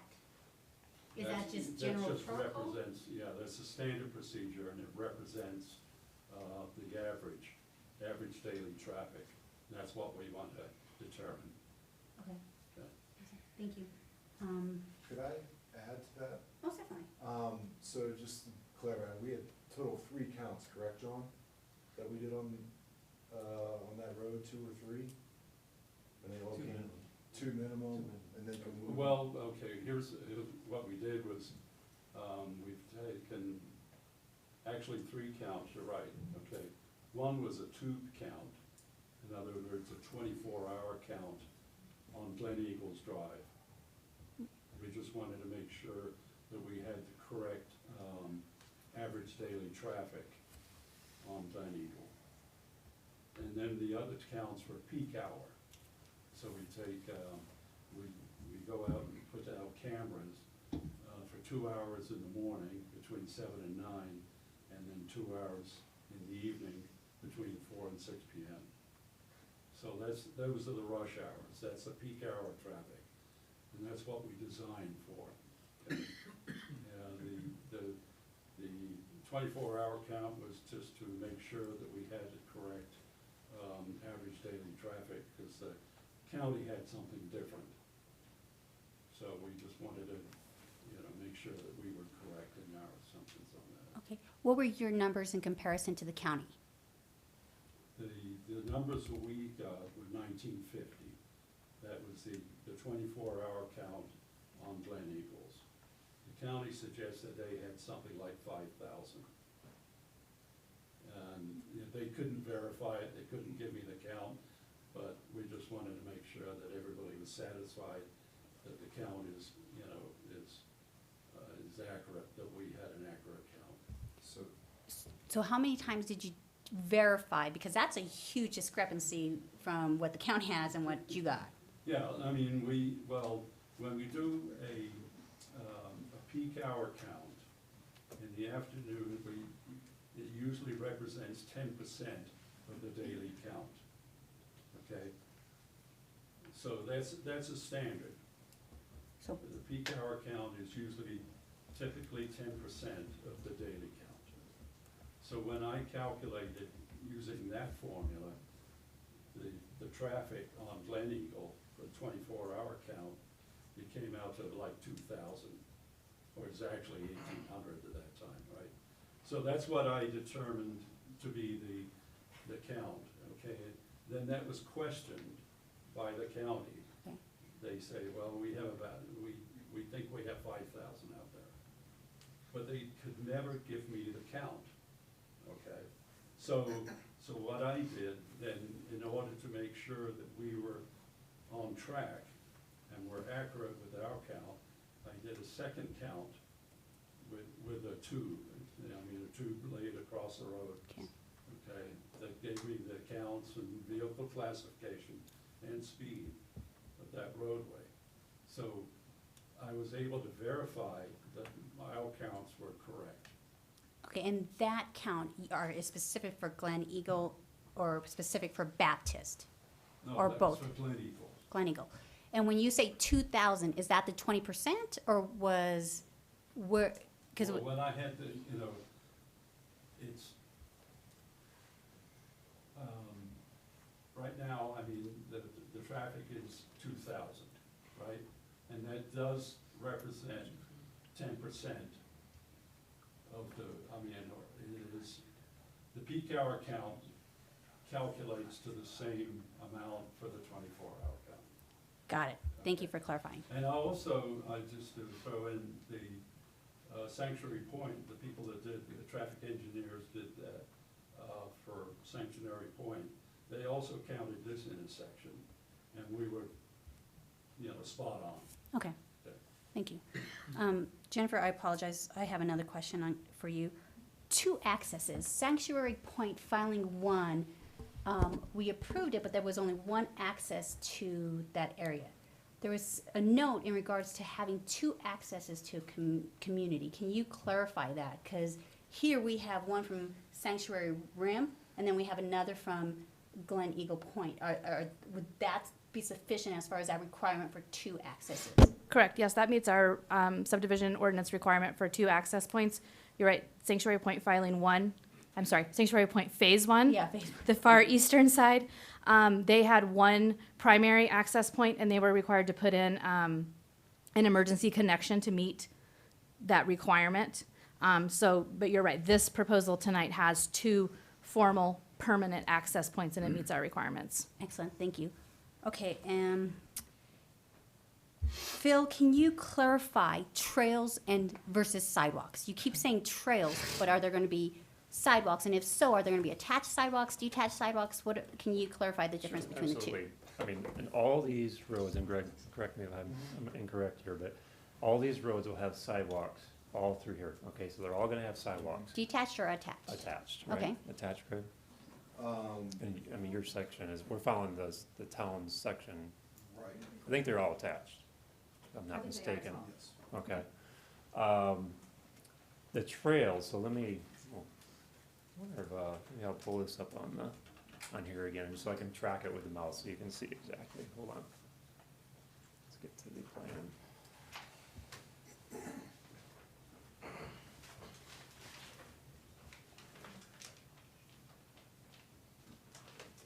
Yeah, that's probably the best one. Is it working? There we go. Okay. So the brown, and I know it's hard to see on there. You want to come up and look at this, or I can even pass this board around if you want, but Can you do the mouse? yeah, yeah. with your So the finger? brown line Okay, that you see like through here, coming down along here, cuts through and comes back around to there. So there's one trail corridor, okay, okay? The other one looks like it's off the screen here a little bit. Start there, but it comes along the west side of Glen Eagle and will continue all the way up, I mean, potentially to Higbee at some point, obviously. it's and not- this is where I would like clarification, Okay. because you have the trail here, but it's also on gonna be, in essence, by a curb and gutter. It'll be detached from that curb and gutter. It'll be detached from that. So you'll have a sidewalk and the trail, or the trail will act as the sidewalk? Correct. Okay, that's what I need to clarify. Okay. Is that it, or do you want? Yep, me- nope, that's it, you Okay. answered that one. Filing number 1 includes lots 174 through 176. Why is that? Do you want to talk about the filings? Sure. So in those lots, the way, because we're gonna be constructing the roadway in that area, so we're gonna be constructing utilities under that roadway, and that's why we included those few lots up on Sanctuary Rim. For the okay, say that again, Greg. Sure. So, mouse. So in this area right there, we have water lines and sanitary lines. So, and we also we need access to get to this cul-de-sac here. Okay, So, since we are constructing the road, so we don't have to go back and make saw cuts into the road, we're gonna put the utility system in now, which is gonna be the service lines to Okay. those homes. Okay, that was my question on that. So, in your demographic study, you talked a lot about, the older generation, and that's your demographic Target. per se. Yep. With the demographics, and what I've noticed a lot from Arizona or families moving from the West is multi-generational homes. Have you taken a study, because these lots, what's the average size of these lots? 5,000 square feet, 6,000 square feet? Yeah. I got those numbers, if we wanna go through them all, they're, I think there's some are less than that, but. Fif- 6,300, Yeah, and they're, okay. you know, we got, 50 by 105 and 60 by 105, or this, all these lots. 60 60, foot. 60 foot wide by Okay. 105 deep, and 50 foot by 105. What, in your study with the clientele, did you guys look at the multi-generational aspect of the home? And the reason why I'm asking is due to vehicles and spacing of vehicles, because a lot of times, what I'm finding is a lot of families are moving together because of costs. Yeah, And so, did you take that into your the consideration when? not at this point. So are you talking like if there's like a mother-in-law unit or something like that, those kinds of A things? lot of that- times, there'll be I a don't think 50, say, college kid living with their grandparents. Mhm. I don't think with that level of detail, that we've been to, up to Okay. this point, no. Okay. Mm. And then, I need clarification on your drawing on page 7 of Which one our is- packet from the HR Green, page 7. It has your conceptual fiberglass light on it, and also the conceptual gravity wall. Yes. Is that gravity wall fencing, or is that retaining wall? That's retaining walls, where we have to do retaining walls. What we're trying to show is it's not just gonna be like concrete or something, it's gonna be a nice Okay. retaining wall. I just wanted to. That's representative of what we plan to do. And that's it. Thank you for me. Sir?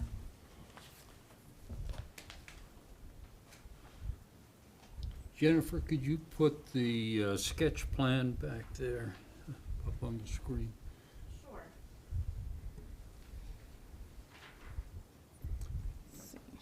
Perimeter of the sketch plan has a Will that a one lot work? of notes that have been cut off. Oh, the sketch plan, I apologize, one moment.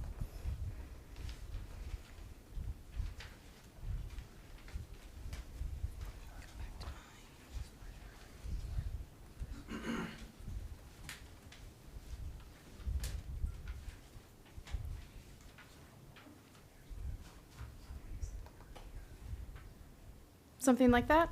Yeah, thank you. What is the hatched area at the bottom of phase 1?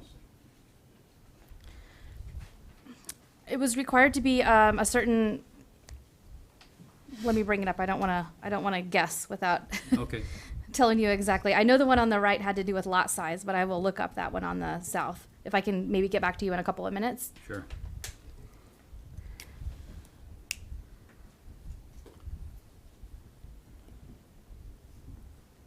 To the owners or the architect, do you have a guesstimate at this point of the range of prices that these properties and houses will run? As much as we can charge. Well, of course. As much as the public will pay. Exactly, that's free market, you know. Right now, our preliminary studies are showing the patio home cluster product area probably starting in high 400s to mid 500s. The single-family detached probably mid 500s to low 600s, and then the larger lot estate that we're calling them low 600s plus. These, we found when we're doing a lot of these, well, we haven't done a community like this before, but we've actually done several patio home communities. One of the things we found out right away is that it's not necessarily the square footage, it's the quality of it. And so you wanna make sure you're doing all of the high quality things within that square footage box that buyer is going to expect and that buyer's gonna want. Because in a lot of cases, they are downsizing, and so just because I'm downsizing doesn't mean I wanna give up my walk-in shower, you know, that type of thing. So that kind of justifies the price in that regard, but. It's a highly desirable site. Be a wonderful Absolutely. place to live. I can understand how you would attempt to market to the over 55 group. And at first I was wondering how you would dissuade younger families from buying there. Because, no, seriously, because the demand for housing is so great and, you know, young families, but at that price range, I guess I've answered my own question. Yeah. I think so. What would be the nature, maybe staff can help answer this, I don't know, but what would be the nature of the HOA government? We haven't completely come up with all of that yet. We were before the Board of Trustees, I wanna say about 3 months ago, rebooting the Metro District that was put in place for this area back in the early 2000s. Oh, I didn't know that had happened. Yeah, it went to the Board of Trustees for approval. We authorized new board members, all of that at that point in time, because it had gone into disservice because there wasn't annual reporting on it. There weren't all the various things that go along with metro districts. So where we've recently restarted the Metro District, we have options, essentially, whether that's a sub-metro district, an HOA that is a subservient to the Metro District, however that kind of works. Our attorney here has been working on that, and I'm not the legal mind that she is, so I'm probably just rambling. If you have anything to add, Vanessa? There's a great deal of responsibility put on this quote HOA that is mentioned numerous times in the study. And one would wonder about the legal authority they have to govern this area and maintain it, to collect taxes, to do all the things that are necessary to maintain the Absolutely. properties and all of that. Absolutely, and that's why it was very important to get the Metro District restarted, because Metro Districts generally have a much higher level of authority than an HOA does. They're Yeah. a quasi-governmental agency or entity, and they have taxing powers, so. Yeah, Thank you. that was the important part of that. Thank you very much. I'm gonna skip myself and head to the end. Jennifer may have some answer I'm for sorry, me. go ahead.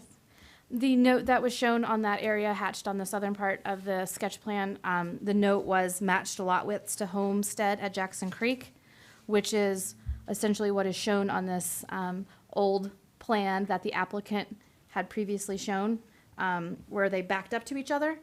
Obviously, they're proposing a different design, so that becomes essentially less applicable. Again, that note said what? Matched lot widths to the Homestead at Jackson Creek. Okay, thank you. That's all I have. That's all. John, first question. That 5,000, your 50% capacity for Glen Eagle Drive, that included the forecast growth of the entire, I may have missed it, all, phase 1 and phase 2 plus Sanctuary Point? Well, we would have what we consider a wash, right? If you're looking at, are you looking at phase 2? Are So, you but considering let's just say Glen Eagle's finished out. Your forecasted growth was all of Sanctuary, say Sanctuary Point is finished out, and all of this development is finished out. Glen Eagle Drive is finished. We're at 50% with everything? Or is that 50% with just filing one? No, it's gonna be 50% with everything. You know, we determined it's gonna be 50% for filing 1 with a connection to Phase Sanctuary one or Point. To clarify, phase 1 or filing 1? Yeah, Phase one. phase For 1. the entire Yeah. southern border. But it's also going to apply to when it's fully built out, because you're gonna have a lot of people in phase 1 that will want to go to Higby, so they will avoid going on Glen Eagle. And similarly in phase 2, you'll have traffic that will want to go down to Baptist. And so we considered it a wash. I understand. It's like everyone in Sanctuary Point is not gonna go all Glen Eagle, they're gonna go up to Baptist, same concept. In your 5,000, was Sanctuary Point numbers in that? If Well, I- again, it was, yes, we considered. Both funneling through? Funneling, right. Okay. Thank you. Just a couple more questions on the houses. What was that, Phil, what was the concern, like, that was from the community that you were hearing about lot sizes? Was it just depreciation, of the existing home?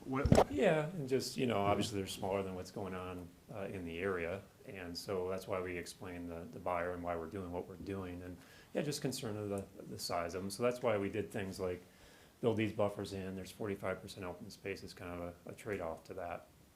Okay, aside from that, the price, these are what size square footage houses for their single story, and I'm assuming basements are an option too? Yes, yeah. So like the cluster product, just the first floor level is about 1,500 square feet. Obviously, if you did a basement or a walkout, you almost double. These lots through here go anywhere from 1,700 square feet on up to almost 2,300 square feet. So, that's decent size of homes. Okay.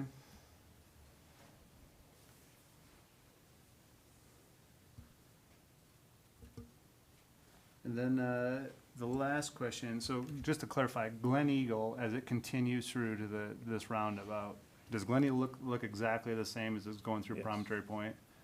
Just minus one side might have a trail? Is that kind of the only difference? So both sides right now have it's great for kids flowing through, except on that one section, it turns into a trail. There is no sidewalk on both sides. That's what I'm saying. Same cross-section of Glen Eagle from north. I think the short answer, and we can clarify this, is it's the exact same section, except that I think in Promontory Point, correct me if I'm wrong, it's not, I think the width is not a full, we're doing 8 foot. As it comes into our property, I believe, and I believe it's not 8 foot. One part of it is. One part of it is, One part. okay, The western side on the north part of Promontory Point is it's 8, 8 foot, the eastern side is the normal width. okay, so we'll continue the 8 foot onto our property all the way up, eventually to Higbee probably. That's all I have for now. Thank you. I want to make sure I'm clear. You're saying it's 5,000 with just phase one? Phase one plus sanctuary, Plus sanctuary. yes. So if the road was not extended on out to Higbee, the traffic that could come down Glen Eagle to Baptist Road could head towards the maximum 10,000, is that correct? I'm saying in the future. Yeah, in the future, the people from phase one will likely avoid going down Glen Eagle to go up to Higbee, Okay. Now, right? okay, I understand that. Yeah, I mean, That- so there's, Do, there's gonna do, be a. do you have, can you connect to Higbee Road now? If you had the money and wanted to do it? Oh, sorry. So with Higbee, well, so right now with 5,000, that includes sanctuary and includes phase one. So it is what John was talking about before, is once those properties on phase two in the north come online, it turns into a wash. Because now you're gonna get traffic going north. I understand that. I'm saying, can you connect to Higbee Road right now if you wanted to? Could we connect? Yes. Does the city, does the county permit you to connect at this point? Why? They permitted us to connect with emergency access only. For our road, right now it's not justified to connect to the north. Now, why they won't connect to the north? It's an issue that we don't push because it'd be a road that you'd be going from our community to Higbee, that's gonna have to be maintained by TriView. That's really not gonna get all that influx of traffic, and therefore all the maintenance is gonna keep done. You're basically starting a timeline for that road to be maintained. So it would make no sense to, I understand that. okay? What I'm saying Does the county permit Glen Eagle to be connected to Higbee Road as we speak today if the resources were put in by the developer? So if we pushed to that do and that? tried to connect it, would they allow us to do it? Would they allow you to do it? We'd have to talk to them about that. I assume they would. But I can tell you, what we try to do, part of Promontory Point meetings we had with them, everybody's concerned about construction traffic, you know, coming from our development through Promontory Point. So we tried to meet with the county, actually a couple times, and push all the construction traffic to Higbee. And they would not allow us to do that. I mean, that was gonna be good for Promontory Point. It was gonna be good for us to take it north. And the reason for that is what Higbee stands right now, they didn't feel it would handle all that extra construction traffic, which I'm not a traffic engineer here, but I would tend to agree, it's not, you know, really designed for that. Whereas Glen Eagle Drive is designed for that and can handle it.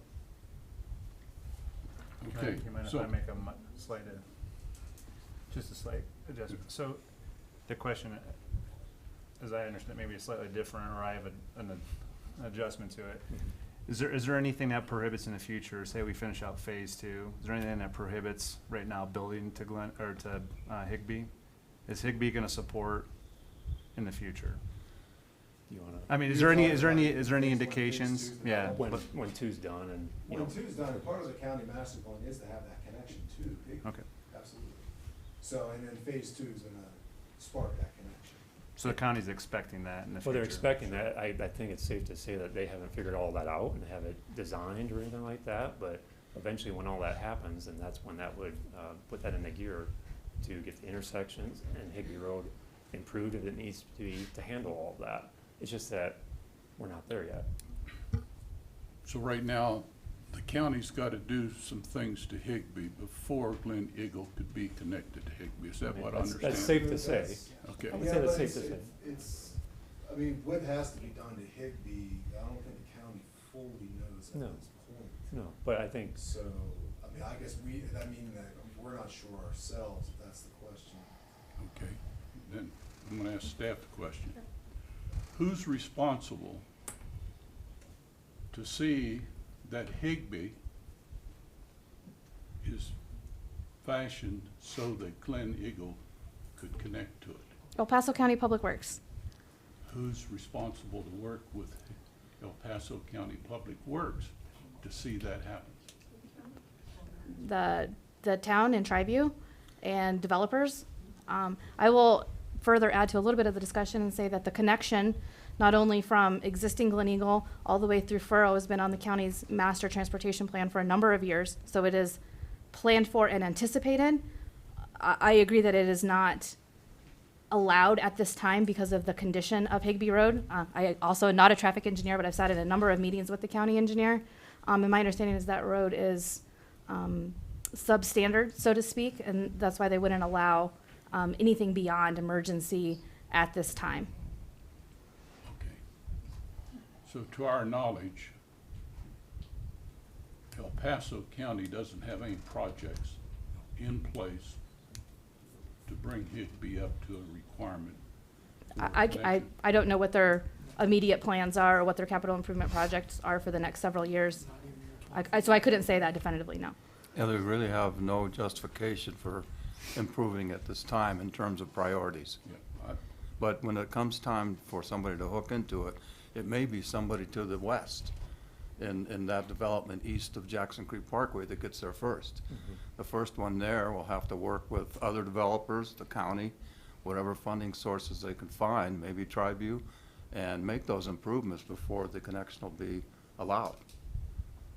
so It's an pretty unknown. typical the way it works. Yeah. The county, for example, has PPRTA money, but they prioritize based on the need, and at this point, the need is not there because the new connection is not planned to be made at this time.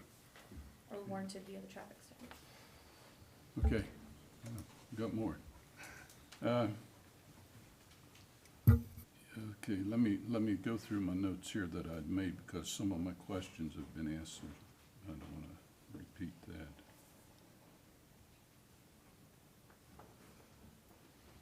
Okay, I think I heard someone say that even though it's senior housing that you're focusing for this first part, you did the traffic study based on not seniors, but just Typical typical? standards. Okay, okay, that's good.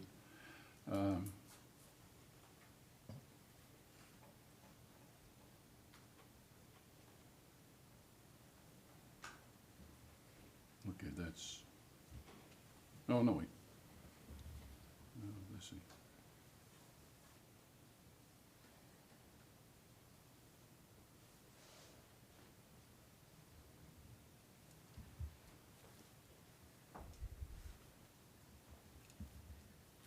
Okay, all my questions have been answered at this point. Okay. Got a few. Okay. First, thank you for your presentation. I think it was good. I would like to talk about the emergency road access. Do we know the type and style, the construction? Is it, I know it's not gonna be paved, that's what I'm hearing, but is it gonna be dirt, gravel, something? It'll be, I'll speak for the applicant just a little bit, and they can further clarify, but I believe it'll be an all-weather surface that's found acceptable by the fire district. We have other sort of emergency accesses, and they're Yeah. sort of this So- mid-level. So police, fire, ambulance can all access that? Correct, including a fire truck, which is obviously the, Yeah, the heavies. right. Okay. And I know this is downrange a little bit. Glen Eagle already has 7 or 9 bus stops on it. Have you considered in your development on the extension of Glen Eagle or any of the major side roads? Well, it's probably not, it's not, you can't do it on the side road, Sanctuary Rim Drive or anything, but widening out for a pullover area for a school bus? I know it's early in. Yeah, yeah, we have D38, it. they don't know what bus stops you're gonna have. Right. Glen Eagle already has 7 or 9, they're already dangerous as it is. Because they stop right there in the road and kids are crossing in front and behind the bus, cars are passing. Okay, Yeah, we're not to that level yet. yeah, I'm just Yeah. wondering Yeah, if yeah. that's on your table at least, okay. And I know, we talked about the traffic studies, El Paso County study, road impact in 2012. Already states that Highway 25, 105, and 83 are all congested. Further goes into that Baptist Road and Struthers Road is already saturated. So, and I bring that up because my big concern is this. Back in the early 2000 timeframe, 2005, 2006, when Classic Homes came to the town of Monument to present Promontory Point development, they had 290 plus homes, I believe. And folks in Jackson Creek, folks adjacent to Promontory Point, to the east of them, said, hey, wait a minute, that's a lot of homes. We only have one exit point for fire evacuation. Classic went back and they reduced the number of homes developed to meet everyone felt was safe and comfortable in case there was emergency evacuation, which everyone knows and concerned about fire safety. We've had a couple incidents here in near our areas, our homes where the homes were evacuated. But now we're extending Glen Eagle to meet Sanctuary Rim so people can access Sanctuary Point, and we're adding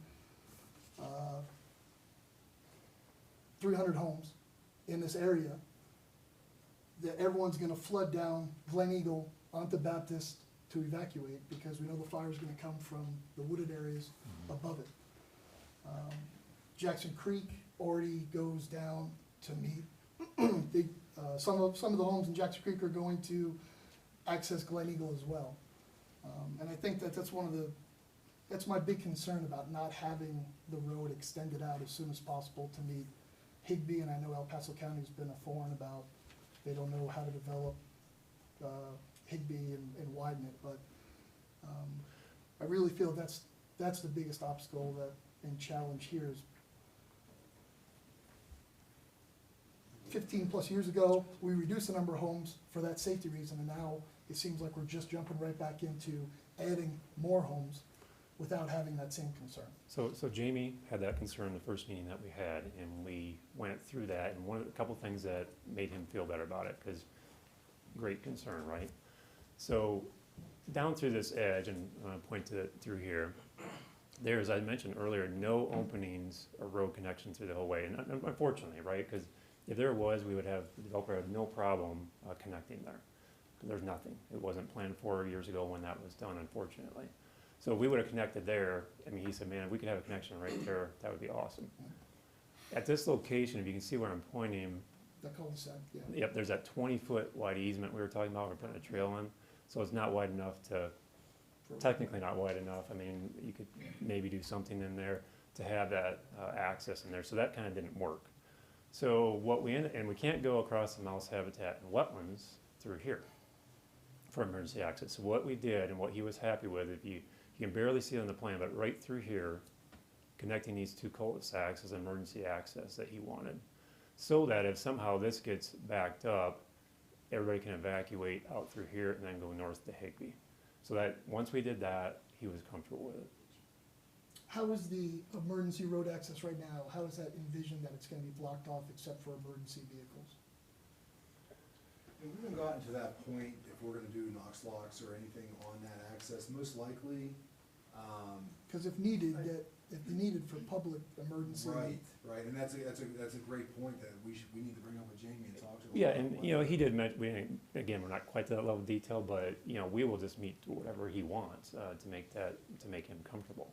That's pretty common when you do these, you just go and meet with the fire district or what they want. And so, I guess we're committed to doing that.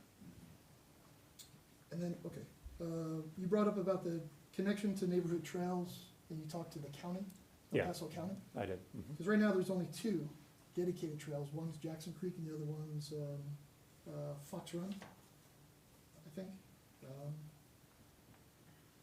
The Jackson Creek Regional Trail and then Fox Run Regional Trail. Mhm. And Jackson Creek Regional Trail has been mapped out, but zero's been developed. And Fox Run Regional Trail, it's 8 miles that's been mapped out, but only 2 miles been developed.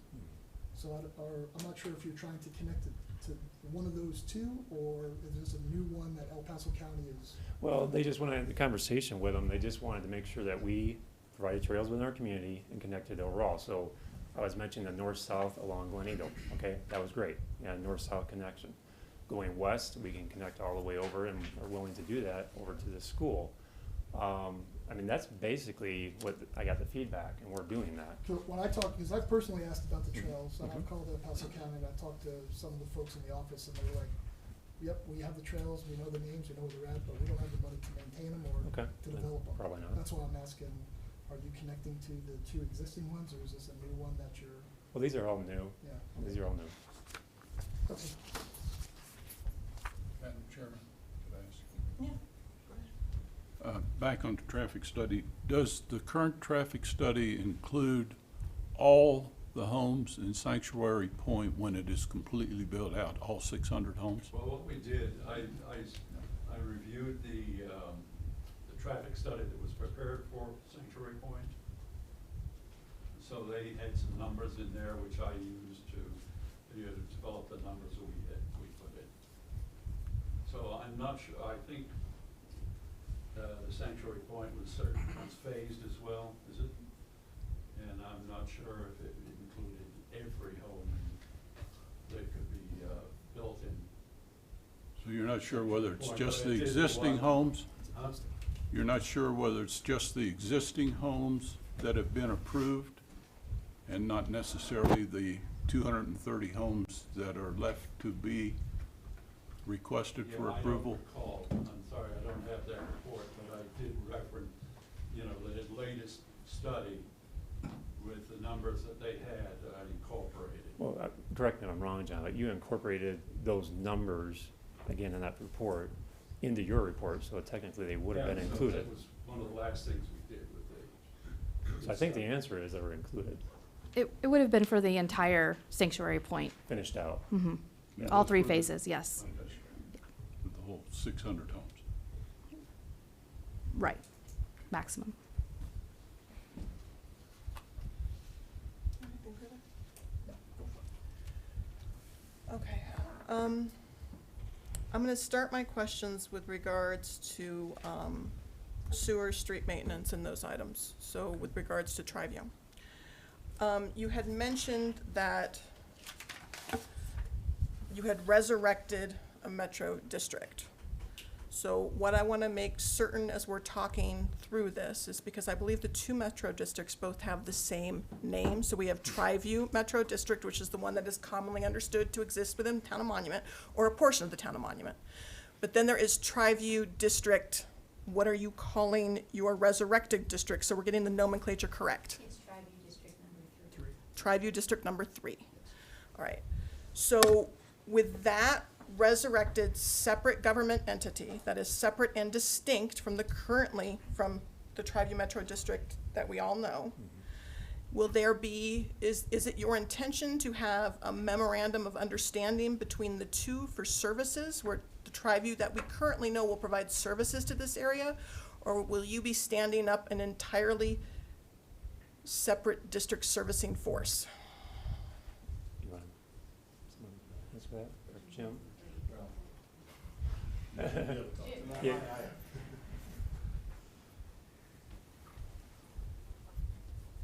My name is Jim McGrady with the Triview Metropolitan District, and the way we've envisioned it, Triview Metropolitan District will take care of all of the water services, we'll take care of all the sewer services, we'll take care of the street maintenance.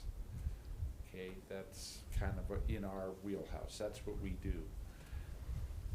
Triview 3 will probably take care of such things as mailboxes, trails, things like that. So they will kind of serve as what you would typically think a HOA might do. They will probably be responsible for the 2 detention ponds. So that will be part of their service plan.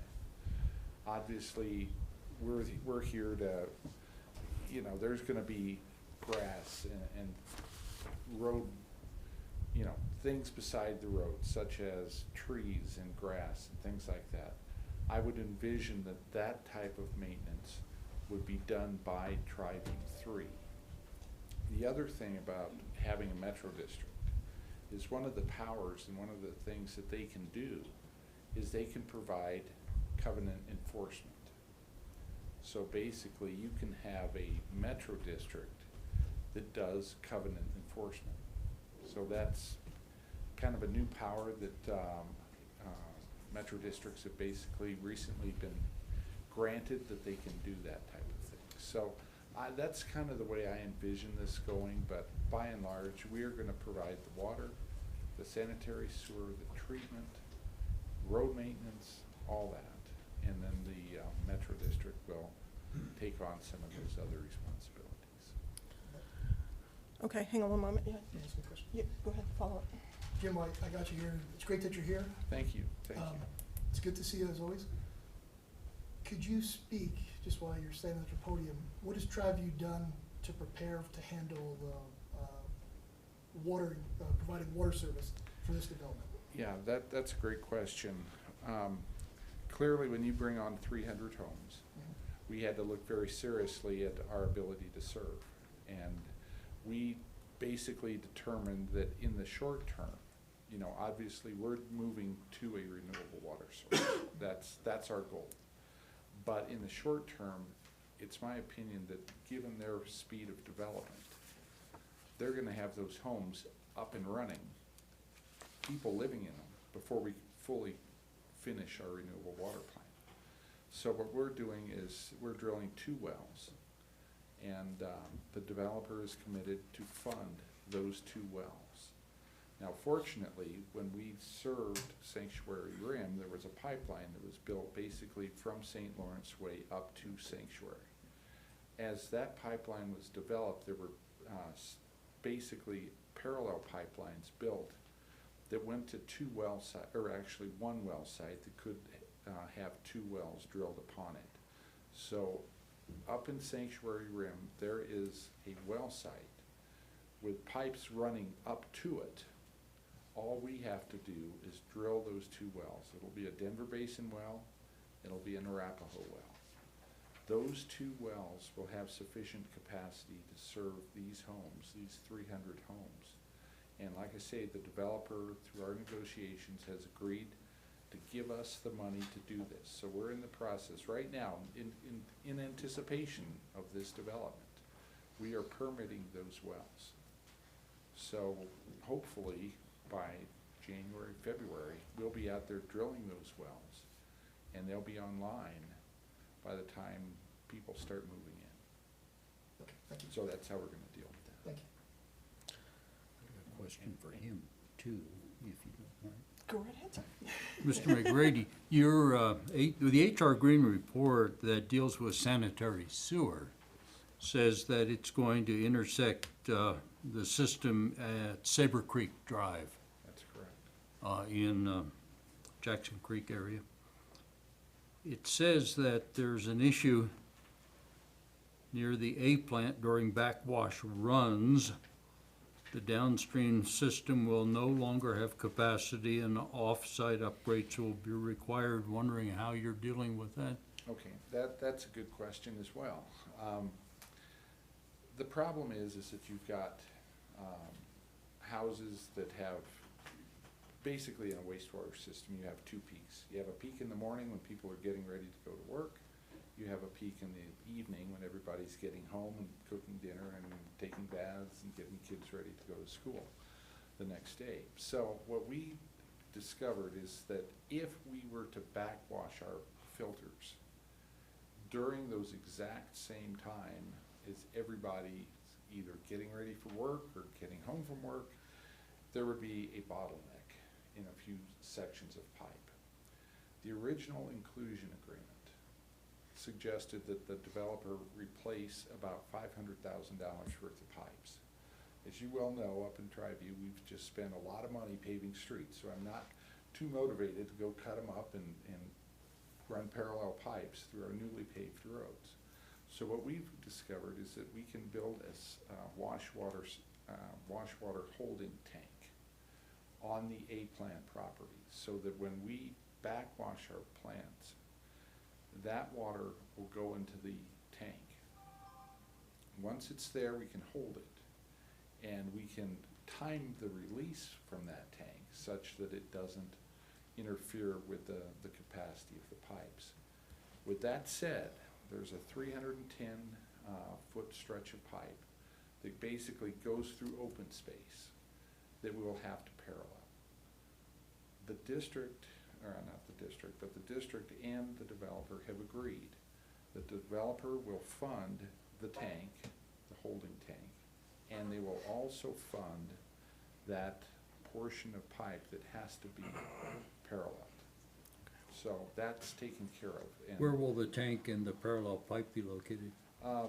the tank will be located, if you know where the A plant is, it'll be in the front of the A plant. It will not back up to Kitchener, it'll be on the other side.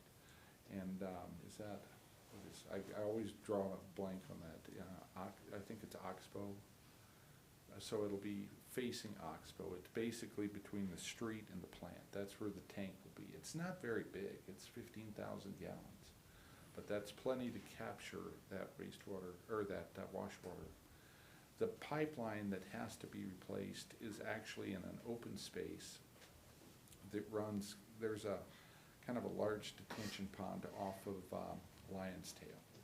It runs basically from there up that section. There's a few, between 2 or 3 manholes, that's the section that we have to parallel. It's a flat section, and that's the problem, is it's so flat that we have to parallel. But once again, funded by the developer. You took care of my sewer questions, thank you. Okay. Will that work be completed with this initial Yes. phase, filing 1 or a later filing? Well, the way we've got it figured out right now is the wash water tank has to be done immediately. That buys some time. Okay. The paralleling of the sewer line, that's kind of a function of how quickly the homes are developed. And as my engineer reminded me, you do control the valve key. Yeah. And you do control building permits. So we will closely monitor the levels of water in that pipe. And we will, the agreement that we're working on basically says we'll give the developer a 6 months heads up that this pipe has to be put in. They will fund it, and we will build. Okay. And has the will serve letter been issued? It will be issued upon approval of their development. And it'll also be issued at the time that they dedicate their water rights that they have under the ranch itself to the Tri-View Metropolitan District. Those are two triggers. The trigger is, I believe, 5 days after approval of the development. They will deed their water rights to us, and we will issue the will serve letter at that time. Okay. Are there any other questions for Tri-View while we have the? Thank you. Thank you.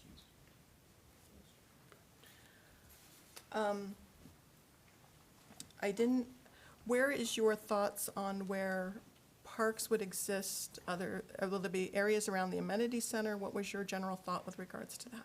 So in terms of like, well, first of all, I got 45% of it as open space. Now it's, whether you call it a park or a native park, I mean, we call that a native area. That's 45% of the phase one.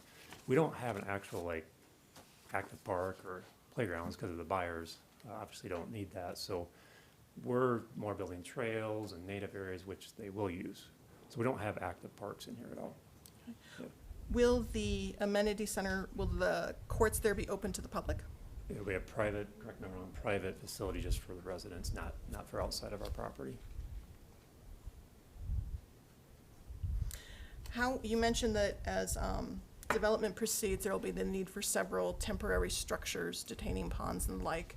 How will communication happen between the developer and the surrounding neighborhoods so they have adequate notice of what to expect, and how that will proceed both with the creation of those and then the removal of them in the future? So they will come online. This is fairly typical when you do multiple filings within a phase. You typically, when we're starting on the uphill side, it's kind of interesting. We don't start on the uphill side because that's where our Glen Eagle connection is, and we're working towards the detention ponds. So instead of starting right at the detention ponds and moving out, we're going the opposite. So that requires us to do those temporary, swales within the property that will most likely, I'd say, I'm 99% sure they're gonna be crossing other filings to get to the detention pond. So once the next filing comes on, they're gonna be removed with the grading of that filing and the installation of that filing. How we notify, depending on how we do the civil construction documents and permit, there is gonna be a stormwater management plan that we're gonna be filed, that we're gonna have to pull for our permit with the state. This will be noted on that plan itself, because they will be containing some erosion control. So this is a public document that they would have access to, but there wouldn't be any specific postings regarding this, any formal postings. Okay. We talked about sewer system already. We talked about. So heading back in, I'm gonna circle back around a little bit to the secondary master district. I'm gonna ask that you not name it Tri-View. We have a ton of confusion because we have so many different governmental entities within our boundaries that provide various services. And 2 entities that are gonna be separately governed, independent legal entities, both named Tri-View, is going to create issues. So I would ask that you choose a different name. So the menu that would be provided by this new entity would be covenant enforcement, basically watering ponds, mailboxes, trails. Where I see conflict happening is in snow removal, because typically Tri-View handles snow removal, yet you mentioned within your cluster homes that they're gonna be turnkey. So perhaps individuals who no longer wish to shovel their drives, you will be providing drive service also. So have you kind of thought through which entity will be providing that service? It would seem to me that you would not, Tri-View as it exists now should not be providing that, you would have the new entity providing So it'd be that. the new entity, correct? Yeah, most likely. Again, we're Okay. not quite there, but that's the direction we've discussed, yeah.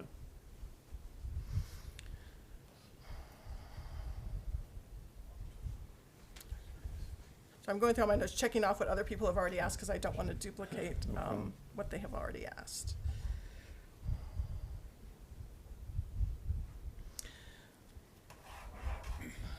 So, one thing I do want to hear on, we heard about this with, there's an inherent conflict that I am seeing between Glen Eagle, and this is heading into traffic a little bit.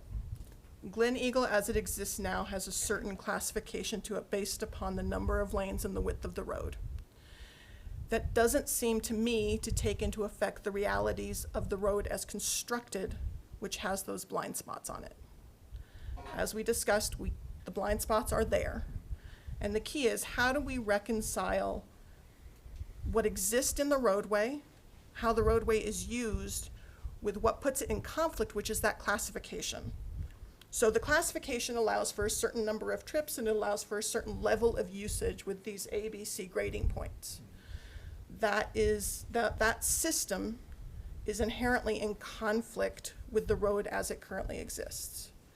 So there needs to be a bit of give or discussion of how do we lower speeds and how do we accommodate traffic with the road that exists, not just relying on what we can do because it's classified as this. Do you understand like where I'm headed? Which means that just because we can do it because of the classification doesn't mean we should do it because we're creating an inherently dangerous situation. I mean, this all boils down to safety. Yeah, it absolutely all does. boils down to safety. And I know the first step, we don't have a lot of control of what happens in Promontory, but No. I mean, the first step is Triview's big one is we lowered the speed limits to 25 miles per hour in certain spots in there to take care of those curves. What we did on ours, we put that roundabout in for a traffic calming device. Okay. So as we proceed north, you're not gonna get those speeds going through, you're gonna have to slow down for the traffic calming device and before you head north when it's eventually built out. That's what we're currently doing on this first stretch. I'm not sure about the next stretch, how that's gonna be handled, but that's method of attack in this first one. Okay. Yeah, just to add upon that, the county really liked the fact that we're doing the roundabout, and really there's no opposition at all because it's slowing traffic, and it just makes sense to feed in the sanctuary point in our development. We've discussed possibly doing another roundabout as it continues before it gets to Higbee. Again, we don't know yet, we're not there, but that's what we're actually planning on, and as time goes, we're kind of leaning more towards doing that. So, Okay. And then the idea of the digital sign, it would be, what was the neighborhood response when that was brought up, or hasn't been brought up Again, yet? Adrian Lamone from Promontory has been the one we've talked to the most. I don't know about the other residents, but he Okay. really liked that. In fact, he was the one that kind of suggested it. Okay. And then Classic Homes, which I think I saw at some point there, Lauren actually contacted me and said, hey, would you guys be willing to participate in that? And so I cleared that with Goodwin Knight, and basically all parties in agreement to fund that and do something about that. The final question is on the detention pond. With the heavier rains, there have been some issues with detention ponds and the potential for overflowing. This detention pond that you have here going forward in filing 1 of phase 1 can handle the water that would come from the first 2 or 3 filings, no problems? Or are you gonna be right at capacity after filing 3? So we got the pond hits capacity, if we want to put the phasing plan up there. Filing 4 brings on the The second secondary one. pond.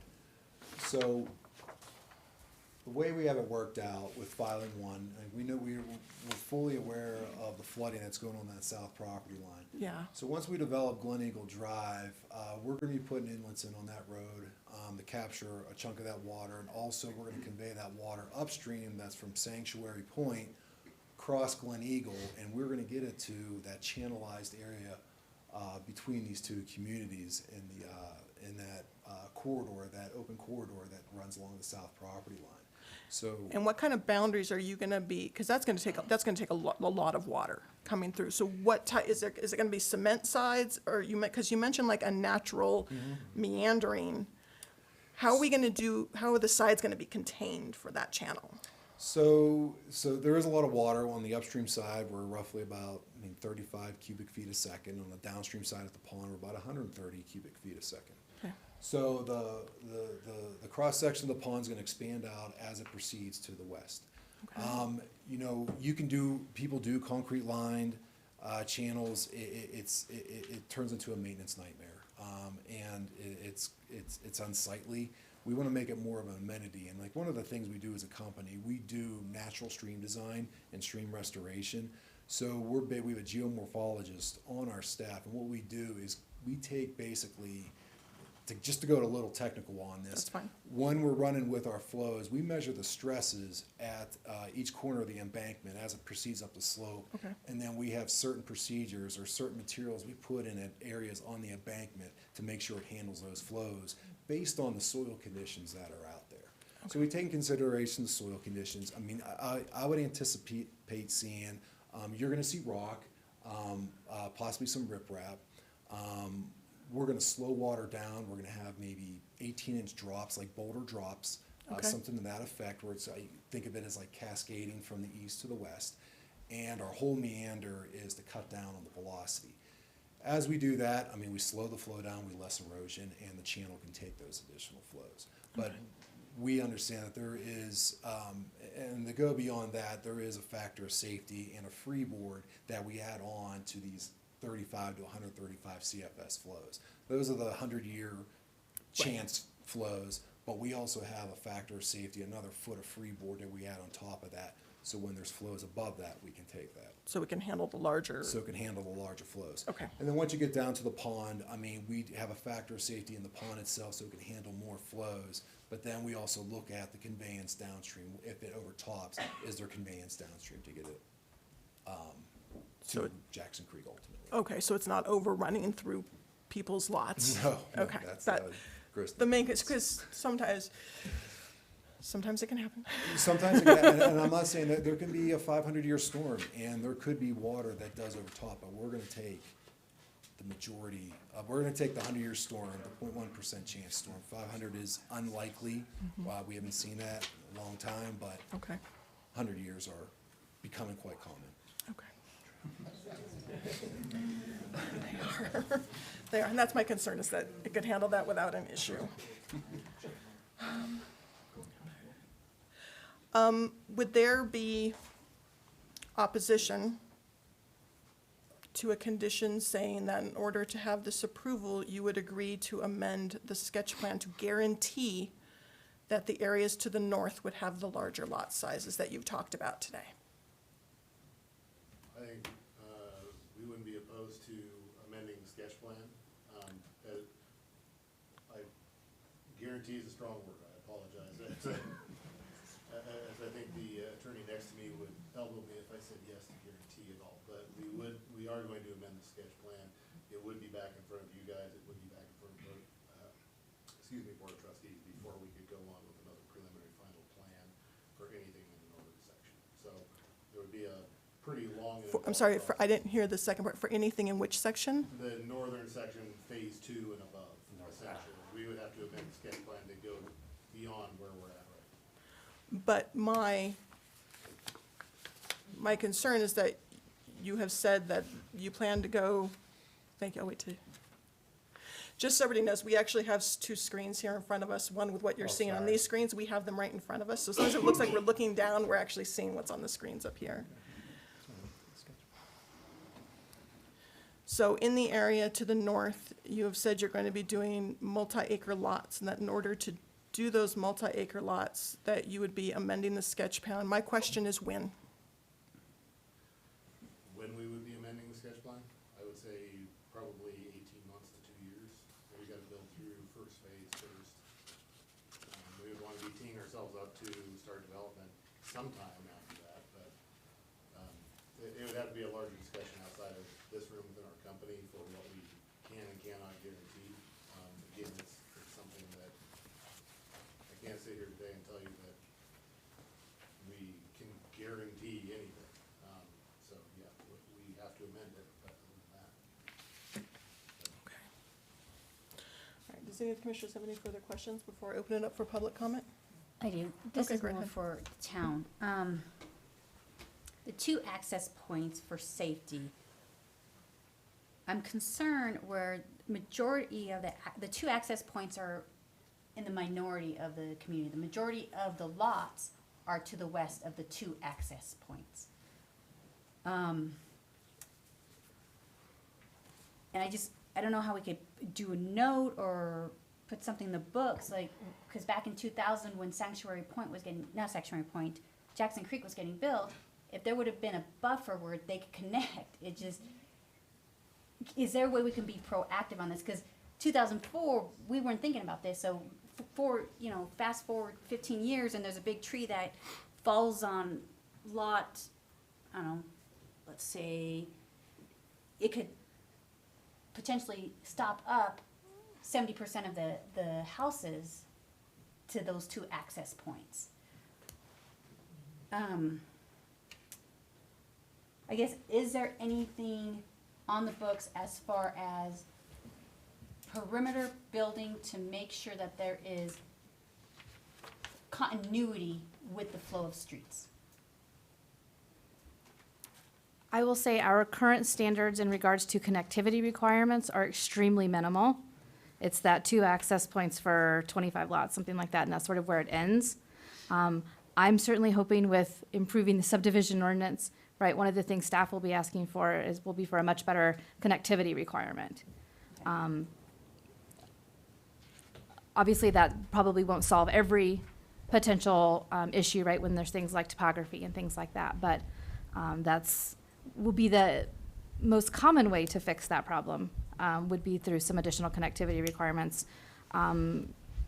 You're right, as a planner, it's painful to look at some of these things that don't connect through.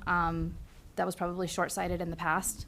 Right, we're certainly aware of when development on that north side, right, potential phase 2 or 3 or whatever happens, they will be required, I've told them this, right, to connect through to the west. If development on the west happens first, they will be required to connect through to the east. Right, as Glen Eagle was done, sometimes it happens, right, where it's Yes. sort of there. But job we finding certainly that. need to do a better job on that. Okay. We, the town, collectively with our regulations. Yeah. Thank you. I have a question. Well, talking about safety, I'm looking at the roundabout that you have. And it's a straight shot from the roundabout to connect to Glen Eagle as it exists, correct? Correct. So from that roundabout, what concerns me, from that roundabout till you get down past Kettle Valley, down past the mailboxes, is nothing but a speed zone. It's going to be a speed zone because it is now. We have a 25-mile-an-hour zone that starts about those top mailboxes. Once people come out of that 25-mile-an-hour zone, they take off. And now your folks are going to be taking off, coming down. How do we, I think that's a concern of a lot of people. How do we It's coming calm down. that traffic?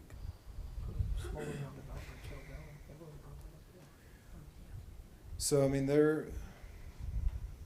we do have a downgrade from the south side of from the roundabout to that first bend.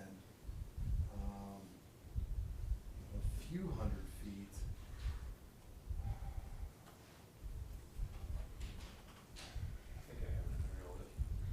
Yeah. At some point, I would argue it becomes enforcement, right? And I know in the past, when these Right. concerns have come up, we've had our police officers go out and monitor and things like that. I believe Tri-View's also had a safety study done on Glen Eagle as it currently exists. But you're right, you can post signs, but at some point it becomes enforcement, right? You can put up signs for 10, but it still has to be enforced. Yeah, but you can't get those police officers, expect them to be sitting there. Not all the time, absolutely. I would argue to put a smaller roundabout by Kettle Valley, because that's the only open that you have to build one. Not a full-blown roundabout, but just offset the traffic. Okay. Guys, I'm gonna, wait, before we go on, I'm gonna go ahead and say thank you for the applicants right now. What I'd like to do is, I'm going to reserve the right to recall you. Yeah. I'd like to go ahead and start public comment. Absolutely. So at this time, what I would like to do is open the floor for public comment for anybody who would like to come up and discuss the application this evening. Madam Chairman, Yes. would you like to use a timed speaking or not? Yes, let's go ahead and use 3 minutes. Any comments that you have on the application are more than welcome. Sir? I didn't know if we were gonna go by the sign-up list or not, so No. since I'm close, I'll just come. My name's John Bender, I live on Saber Creek. If I have a 3-minute limit, I'll just get into my written comments, and I have a copy for you, Jennifer. Perfect, thank you. First of all, on page, and I'm just going by the handout that you guys got. So page 8, I'd like to know, and I don't know whether this just is a question we can answer right now, or I just raised the question. Under recommendations and conclusions for the traffic study, it says periodic review of traffic signal warrants is recommended, and monitoring of vehicle construction traffic by the developer is recommended. Who's responsible for that, and how's it planned and funded? That's question 1. On page 12, which is this printed really small, overall phasing plan. Let's see here. The southern border is not indicated on this drawing as having a trail. You talked about it, but I haven't seen anything in writing. It was discussed at length during public reviews with the developer. I don't see the connection from the south, or from our division, from the north. You talked about the 20-foot open right-of-way. Like to see that in details. And of course, this is a preliminary, these are preliminary drawings, but the sections don't show detail of trail construction, width, surface compaction, and drainage. I would like to see all that as a condition of approval. Excuse me. Next, you just got done talking about the drainage swale running from east to west, which goes right past my the back of my property.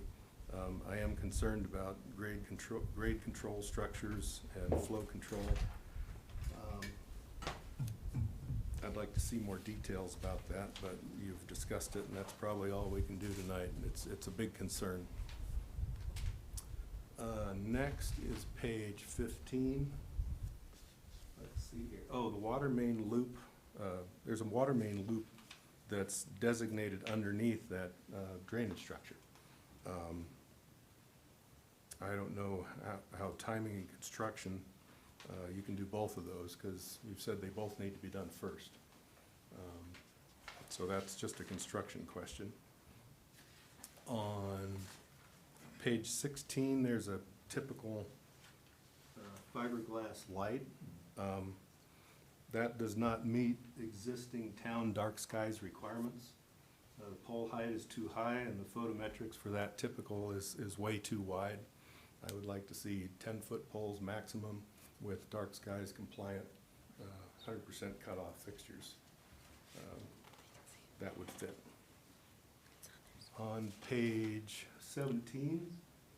Sir, how many more items do you have? Just because the 3 2. minutes is up. Okay.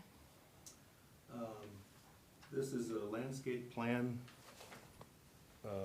I would like to see an approval requirement requiring successful plantings, including reseeding and disking and irrigation as repeated to meet maturity. If we're just going to plant grass once, it'll just blow away. So I think that would be a requirement. That's really it. Thank you all for your service. I wouldn't want to do what you're doing.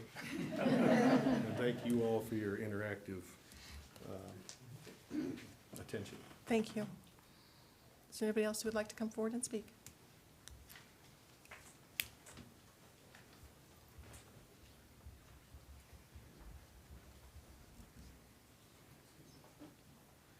Ann Howe, I'm a Jackson Creek resident. I'm concerned with, again, the traffic. No one's talked about Baptist Road really in any great length. We've talked about Higbee, but they all go out to Jackson Creek Parkway. Triview is widening it up to to Higbee. The town of Monument, in its infinite wisdom, has decided not to continue the widening of the road from Higbee up to 105. We've all seen fires and what they do in the area. I am very concerned with access and exit. Baptist Road is 4 lanes until you get to Promontory Point area. Then it's only 2 lanes. Just recently, we had a tanker on the northbound side of I-25, or excuse me, southbound side of I-25, sprung a leak during rush hour. If you were anywhere near that, you got caught in traffic for several hours, unable to move. And it's very concerning to see something that's really not an emergency situation, but it mimics and dumping all that traffic onto our roadways. Now, granted, the thing before you tonight is this development, but we need to start looking at the bigger scope of things. What is in your purview is Jackson Creek Parkway. It's within the town and it's within Triview. Takes a little negotiation, but it needs to be addressed. Higbee and Baptist needs to be addressed with the county. That would be your county commissioner, and your liaison should be either town staff or the board of trustees to discuss that. I myself got stuck on that traffic and decided to take 83. That was also backed up. It took me a good hour to get from 83 down to Leather Chaps. And that's very concerning. We only have one access point in and out, and then maybe in the future you might be able to get up to Higbee, and then maybe in the future everybody's gonna be going out to Jackson Creek trying to get onto I-25 to evacuate. Are you kidding me? It really needs to be thought out. I don't wanna put that burden on these developers per se, but this board and the town needs to start thinking a bigger picture because we know it happens. And again, that tanker, you think it's 1 in a million years? We had another one in that same week. So please just take that into consideration for safety issues. Thank you. Thank you. Would anyone else like to speak? Yeah, please.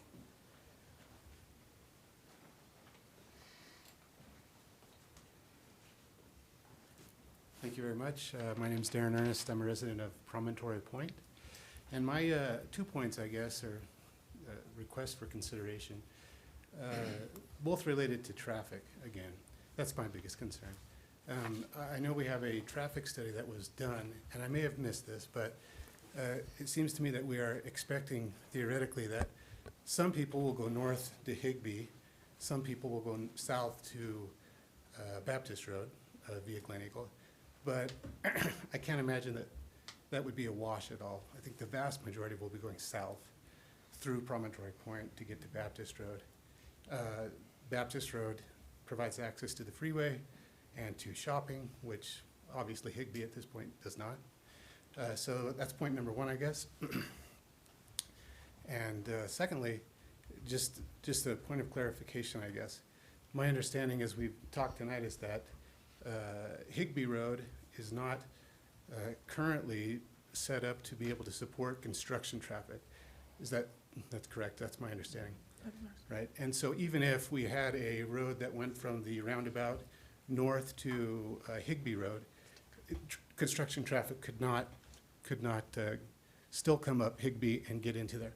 So I guess my concern is that even when we get from phase 1 to phase 2, we will still be having construction traffic come up Glen Eagle through Promontory Point. That's for the next several years, I would suggest. Because even until El Paso County modifies Higbee Road, there'll be no other way for construction traffic to get there. So we're looking at 4 or 5 years at least, I would assume, of construction traffic through there. So I might ask the commission to reconsider, or to consider that, I guess, not reconsider, but to consider that aspect. And maybe work with El Paso County to make sure that Higby Road can be usable to get construction traffic into that area. Thank you. Thank you very much. Anybody else?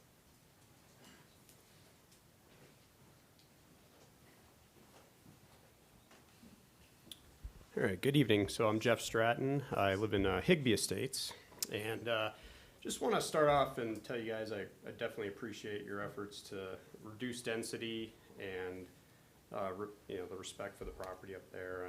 I like the plan, and I think you guys are doing a pretty good job with that so far. And the one concern we have obviously in Higby is the lot sizes and keeping it uniform with where we live up there. So definitely appreciate your efforts there.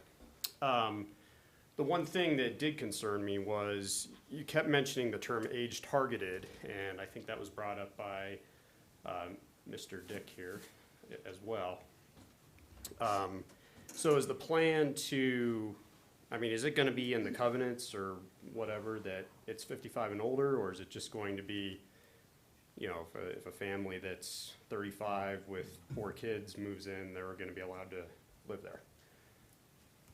Are we gonna wait until? If you don't mind, yeah, we're gonna go ahead and wait, rather than having crosstalk, Okay, which can be yeah. hard for everybody to hear. We wanna make sure that Understand. your question is important. We'll make sure everybody hears it. Right, okay. Yep, okay, great. So yeah, that was my main question, and I think there's some confusion there. I think I know the answer, but Okay. I just want to confirm. Appreciate it. And what I would just finish with on that topic is that if it's not required to be 55 or older, Mhm. my personal opinion is that you're going to have a significant number of people, regardless of the price of the property, squeezing every penny they can out, multi-generation families, as you brought up, trying to buy in there, which is going to impact the schools. And that's one of my big concerns, is the schools are overloaded right now. We don't have, we have a middle school crisis right now. We have a high school crisis. Building another elementary school will take some load off, but it's not gonna solve the problem. So that's it. But thank you guys, really appreciate it. Yeah, thanks.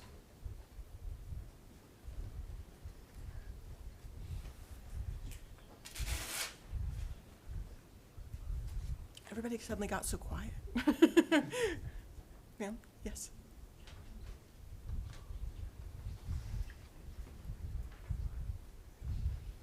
Hi, my name is Allison Robenstein. Madam Chair, I like how you explain everything that's happening before it happens. That's nice to know what to expect. Good. So I was looking at the plans, and I'm so concerned about the fact that there's so many dead ends, cul-de-sacs, and I was talking to somebody who does engineering development, and they said that they're in Douglas County, and they said that they wouldn't allow more than 1,200-foot max for a dead end, and they were really surprised that the fire department would allow that, not for emergency vehicles, but for the people to actually get out, if there was an emergency. And they were saying, like at Road E on Sanctuary Rim Drive is as far as they would go without having some kind of connection to like Road L, or the poor people way down at Road J at the very end. If there's an emergency and evacuation, they're not getting out. And it's really unfortunate. So I would ask that perhaps you consider, instead of having the emergency road for Road K up to Road L, actually have a road there so that people could get out, and make that a condition of approval. I just think it's irresponsible to have 300-plus houses and they're not going to get out in an evacuation. Thank you.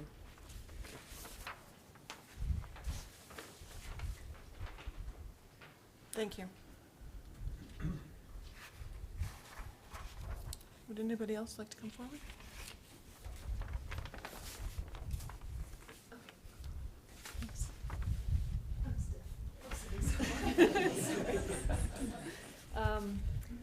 So this has all changed since we got here, but essentially, I appreciate you guys coming. As one of the I'm Allison Catalano, I live in Higby Estates, and they have been more than accommodating in coming and trying to talk to all the neighbors. I know it really impacts Jackson Creek especially. They're completely right, especially in the northern part. It's really beautiful up there. There's rolling hills, you have views of the peaks, the rock outcroppings and all that. It's really lovely. And in terms of developing that area, I appreciate the diligence that you guys have shown in trying to ensure that they're matching the density. I was kind of excited when you said, could it be a condition of approval? I'm sure Brian wasn't very excited about it. I like that idea. But I'll just say, the El Paso County Plan has a few sections relevant to this discussion. Policy 6.1.3, which says encourage new development contiguous and compatible with previously developed areas in terms of factors such as density, land use, and access. Policy 6.1.8, encourage incorporation of buffers or transitions between areas of varying use or density where possible. Policy 6.1.14, support development which complements the unique environmental conditions and established land use character of each sub-area of the county. Certainly sounds like they're trying to do that. And then goal 6.1A, encourage patterns of growth and development complementing the region's unique natural environments and reinforce community character. All of the lots in Higbee Estates, Bent Tree, and the new Grandwood Ranch that you've approved to go in across the street from Higbee are all 2.5 acre lots. And so all of us looking down at this beautiful property are thinking, wouldn't it be nice to just see 2.5 acre lots that mirror us? And that rock outcropping would be sort of a natural area to transition to the more dense neighborhoods as you transition from the east to the west, going downhill towards Jackson Creek Parkway. I do have a concern about how this is going to link up with whatever the development is to the east of Home Place Ranch.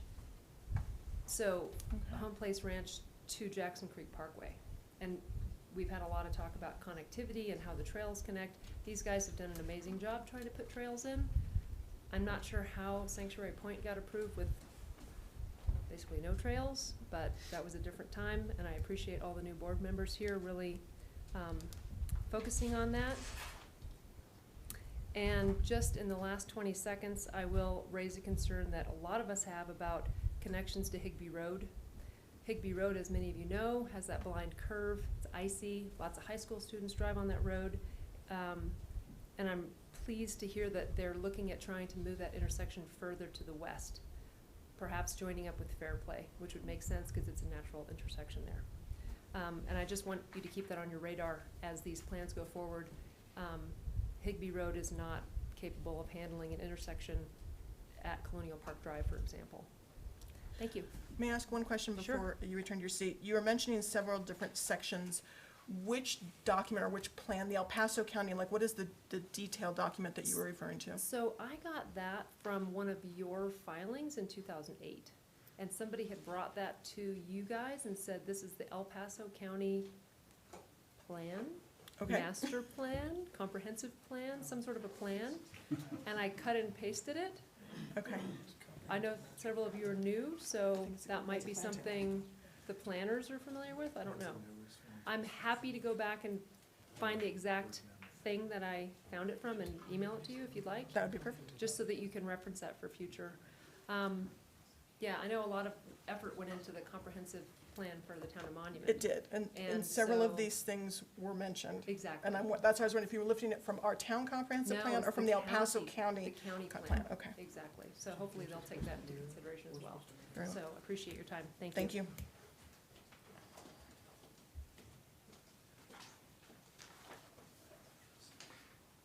Would anybody else like to come forward?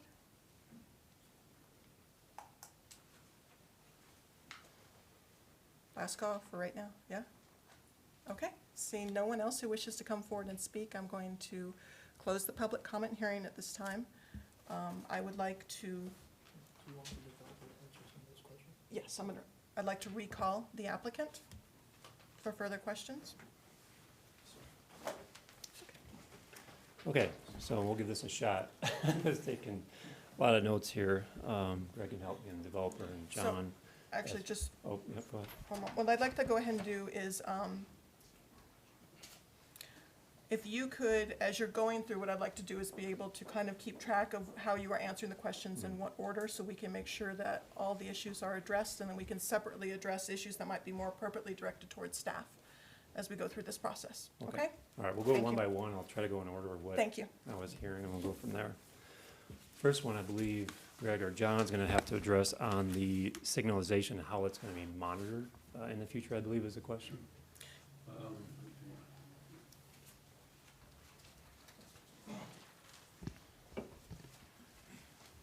Essentially, when we talk about signal warrants, we're talking about the new intersections on Higby Road. Okay, and when they come online, the El Paso County Traffic Engineering Department will be responsible for determining whether or not that has to be signalized. Okay, they'll have to do the traffic counts, and there's a certain number of warrants that we look at, and but they would be responsible for that. As far as looking at some of the construction traffic, that's typically the responsibility of the developer and the construction manager to monitor, make sure that the vehicles are coming in properly, they're not speeding, that they clean up after themselves. If they do some mud tracking or debris, they have to be responsible to make sure that's all cleaned, and et cetera. And, to treat the road properly. It's really important for them to be able to do that. And we need to monitor that carefully to make sure it's done right. Okay. Part of the stormwater management plan does have a manual discussing tracking of debris past the site itself, and what to do and when to check it in certain intervals where it's gotta be cleaned up. So there's a manual? It's part of our plan that we submit to the state for erosion control. Okay, and that's a public document, yes? And that is a public document.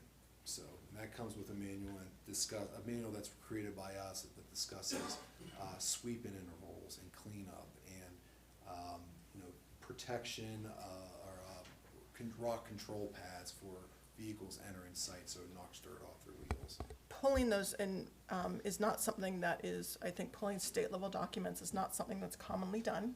Would you be able to email links to the HOA representatives or community representatives for your neighboring neighborhoods, so they had an easy way to access Absolutely, and those plans? one's actually even kept, it's required that they're kept on site also, so copies, but yes, we can definitely share. Email those. of links is great. Also, Greg, on that plan, is it true that the EPA oversees that as well? CDPHE.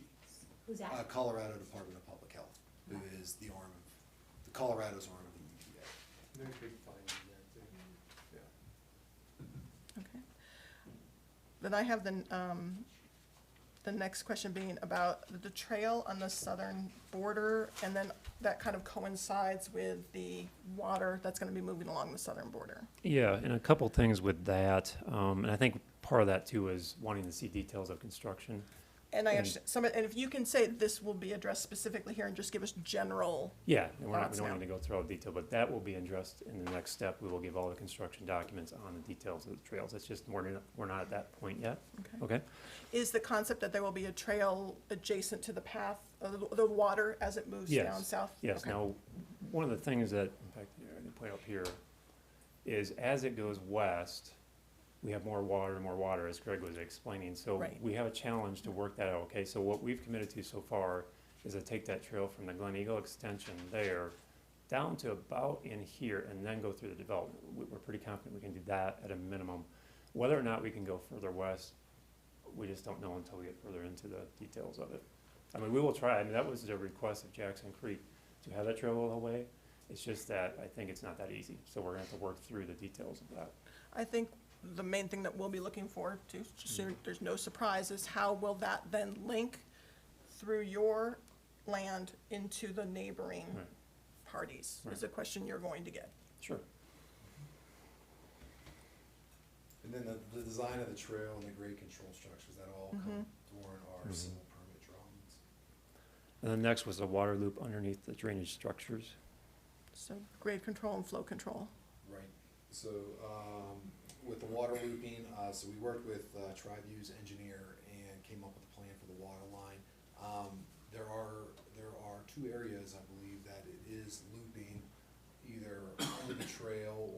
adjacent to the trail in the wider areas. So we have to come up and we have to have the line designed so it's a certain standoff distance from structures, so they have access to it, so they can have maintenance. But TriView, we've been working with their engineer closely on this one. Okay. Again, will that solution have been reached by the time you go to the next level of drawings? Yes. Yes, that'll be provided in the civil construction documents. The dark skies requirement and lighting? Yes. Oh, no, go ahead. Oh, I can go first and then Greg can fill in. So we pulled from or actually requested from MVEA the lighting standard, and we just dropped in what they sent us. Now, you know, things change, and I know the town's, you know, going through change ordinances and things. So, short story, we'll do whatever is needed. So if it's dark sky, because I believe you have a dark sky ordinance that you passed.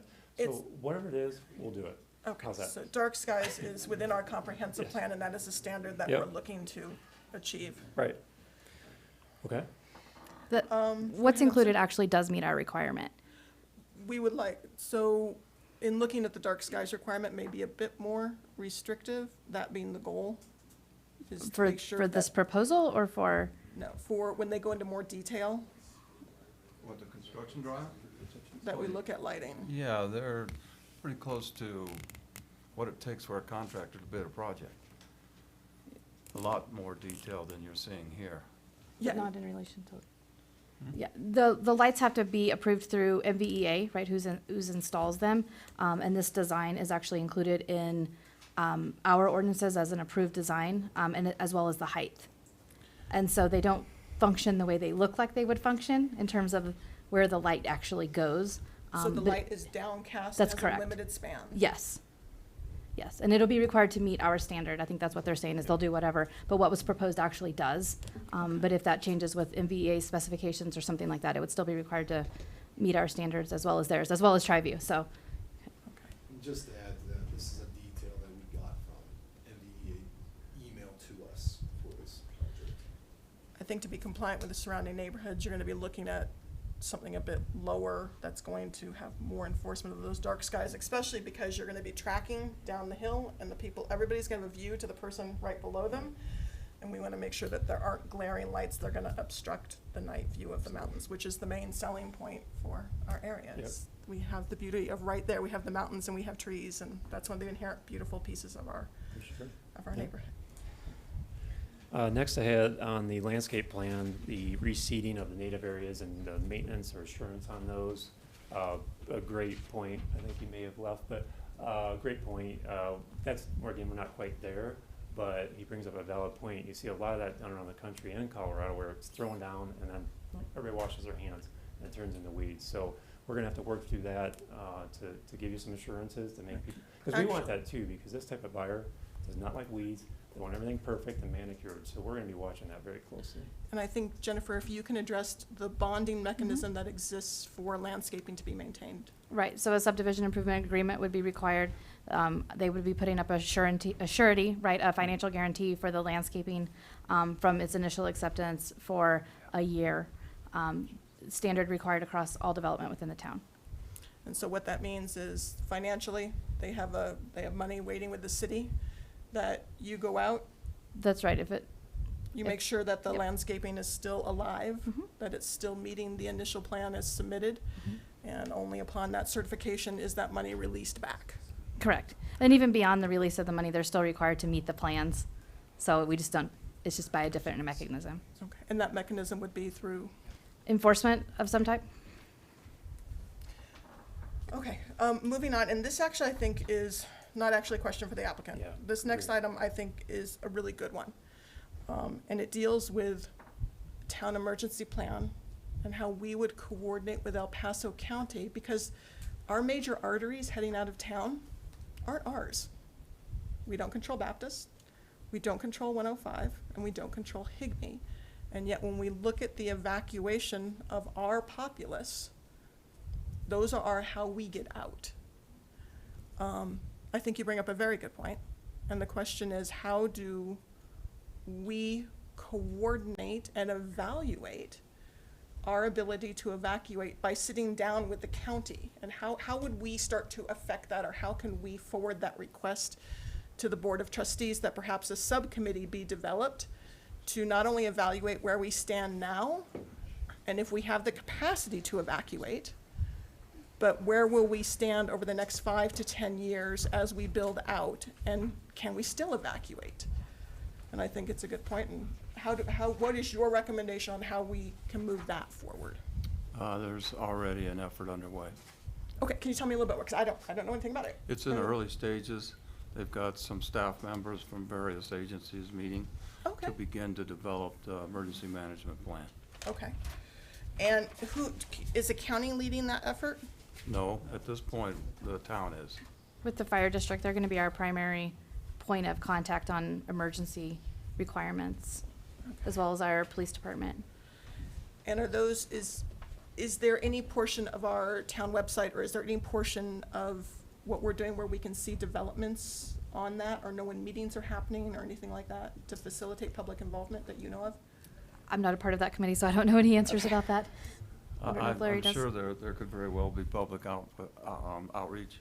Okay. Again, at this point, they're developing the methodologies of working through the plan itself, rather Okay. than producing the plan. So, at some point, when they get that all laid out, I'm sure they'll present that and make an opportunity available to the public to come and view where they're at and what the public's concerns may be about that. Well, also, at some point, also letting us know, in the case of emergency, what are we supposed to do? Like, I'm assuming different people have to go in different directions. So is there somebody, is the town manager leading that effort, or is it? Yes. Okay. Phil, can I ask a question, please? Thinking of the bigger picture, continuity for our community, one item that we had actually Sanctuary Point Classic do was, thinking bigger, we had them go beyond what they owned to continue the street. Saber Creek. This is thinking outside the box. Have you thought about purchasing a home on Saber Creek to continue potentially one of those cul-de-sacs onto so it's a concern of mine. You have 176 plus possible homes that may not be able to access that two-way. And so, thinking outside the box, not just what you own, but outside of that is, have you thought of this? Is there a possibility of, there's gotta be something for sale you can cut through, knock down? Brian, would you like to buy a house? And the reason I'm saying, I just. On the market. Yeah, I understand, but you have possibly 170 plus homes that may not be able to access that two-way. And that just, it's a big concern for me. And so, think outside the box, not just what you own, please, that bigger picture and that continuity for our community. And Yeah. especially these homeowners who may possibly, Absolutely. escape. Yeah. Would you mind putting the plan back up, Jennifer? Because there's Lerner Creek, which is just to the north, but then you have flag lots that it's like, you're not only going across open space, you're going across through a house. It's just, Yeah, I mean, we looked at You're all that. landlocked. From the first things we did, we started looking at that, and we're landlocked. It's unfortunate that there wasn't, as Jennifer said, a better planning back before Jennifer got here, probably. So, we can't go through here because of mouse habitat, wetlands, so on. We can't go through here because there's no access point. There's a 20-foot easement, probably not wide enough for it. So That's why they're I'm really like, knock down a house, come buying on. a house. Buying a house was about the only other option, right? If Yeah. you were to do like that. So, we haven't went down the road that far, and I'm sure not probably interested in that, I don't even know but. how you would even start that. I'm with you on that. I wouldn't even know where to begin at this Okay. point in time. I don't know if there's any houses that are for sale along there right now, and if they would have. There is, but it's pending, I already looked. Oh, okay. So, it's worth conversation, absolutely. I think it'd be worth conversation internally for us to see about it in the future and come up with some solutions. We're always looking for creative solutions to solve these types of problems, and that's certainly one of them, so. I'm open to talking about it. I can't guarantee today that we could go buy the lot we needed to get the connectivity in that we needed, so. Can the easement handle a vehicle? In case I don't of think so, but emergency? again, that's probably a question for Jamie, to ask him. I mean, we did kind of explore that a little bit, and he was kind of the same boat. He's like, well, it's not really that wide. Yeah. 20 foot, my driveway's 17 feet, and I have two vehicles two-car driveway is 17 feet, you know, roughly, so.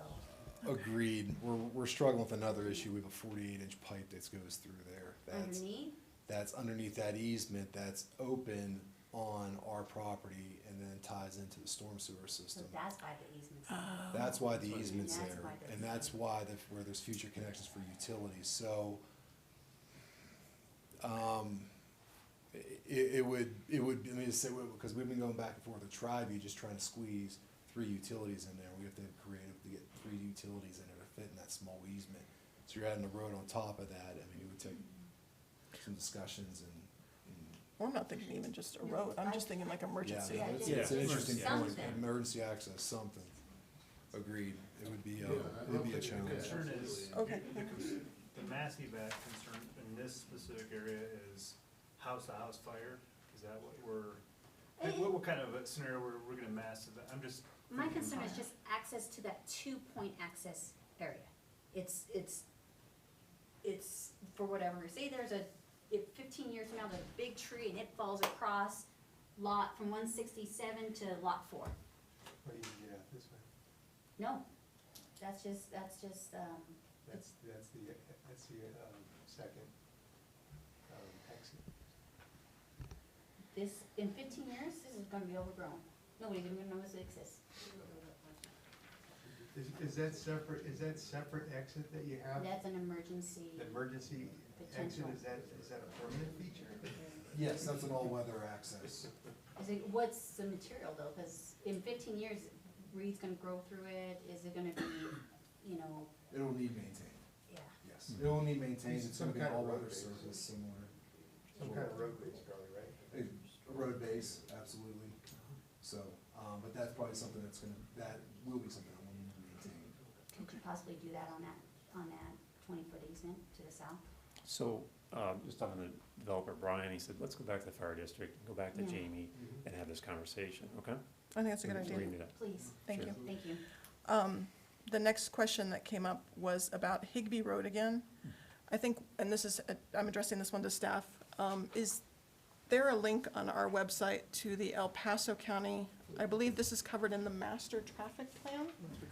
Do we have a link to that traffic plan on our site? Would you mind adding that? I think having that information easily available, one, it lets people know that this is not a road that we can control. It is El Paso County. And letting people know where does the county stand in their long-term planning process? And then I think advocacy can be directed appropriately, because we can't do anything, but if you have advocacy at the county level, they can address it, it's their budget, it's their maintained road, that's the appropriate place to make change happen. Right now, in the 2040 master plan, the only work or consideration that's being done in the town of Monument is for 105. Widening of 105. That's in Okay. the future plan. No other roads. And there are people who need to be talked to, though. Okay. The next question we had was about, will the covenants age restrict to the community? And I believe I know the answer to this, but go ahead. Yeah, It's in no, the I think the package. plan to this point, it looks like our attorney had to leave, but, is not to restrict it, so not to have that legal side of things and just do the age targeted. It's actually a movement across the country that's happening with this. It used to be, they would restrict everything, and they decided that was probably not a great idea, and there's a lot of multi-generational things happening. So just the movement across the country has been to not do that anymore, and that's what the developer would like to do too. So the way the houses are designed, the way the clubhouse is, the way the community is designed is naturally going, and the price point is gonna drive it to that. It doesn't mean somebody in their 40s can't come in there, and in fact, I wouldn't mind buying a lot in here when it's done. It's just that we're targeting such that the product is going to have 55 plus. I mean, a lot of these people are gonna be 70s and even in their 80s, right? So we're not restricting it, but it's going to end up, majority of them will be 55 plus, just by the way we've designed the community and the product and the price point. I think there was also a good point made, that this will have school impact. It's not coveted. It will have school impact. This area is, right now for elementary schools, it is mapped into Bear Creek. Bear Creek's at capacity. The necessity for a site, I know you're in discussions with D38, but the necessity for a school site is absolutely present. And then I think that, and then we have one junior high school, so we all know where they would be heading to junior high. And then this area mapped into Lewis Palmer, but with choice, we have we have 2 high schools with the potential of a third that potentially coming online out east. And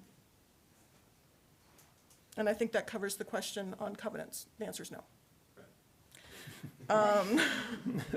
There was a question about cul-de-sacs, again, coming back to the fire issue, taking it before Jamie again. Yeah. Yes. Giving him ample opportunity to express, and perhaps we invite him to the next meeting.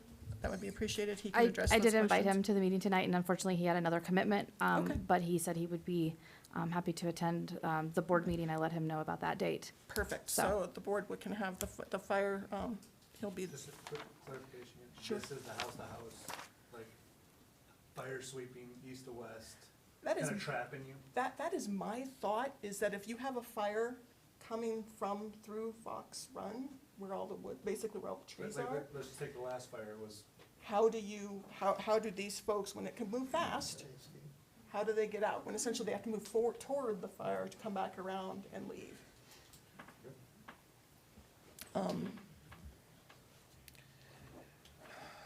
I think when we're looking at the comments about the buffers, the complementary uses, I think as the overall plan for the development as transitioning from existing developments and making sure that we are moving in harmony both with uses, lot sizes, and the interconnectivity of roads and trails is going to be important.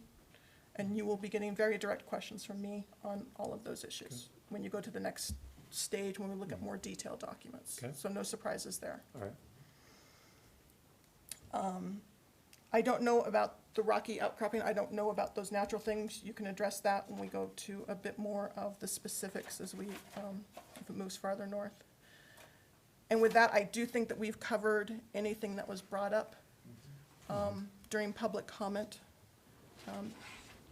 So I'm going to say thank you. Thank you. Thank you, guys. Thank you. So what we're going to do is, does anybody, before we move on to having the discussions, does anybody, any of the commissioners need a bathroom break? Are you guys okay? We're all good? Okay. Let's go ahead and move on to our discussion. We've gotten a lot of information. Thoughts, comments? some clarification on, so when you're talking about adding conditions for approval, we've run into this discussion here with the same folks.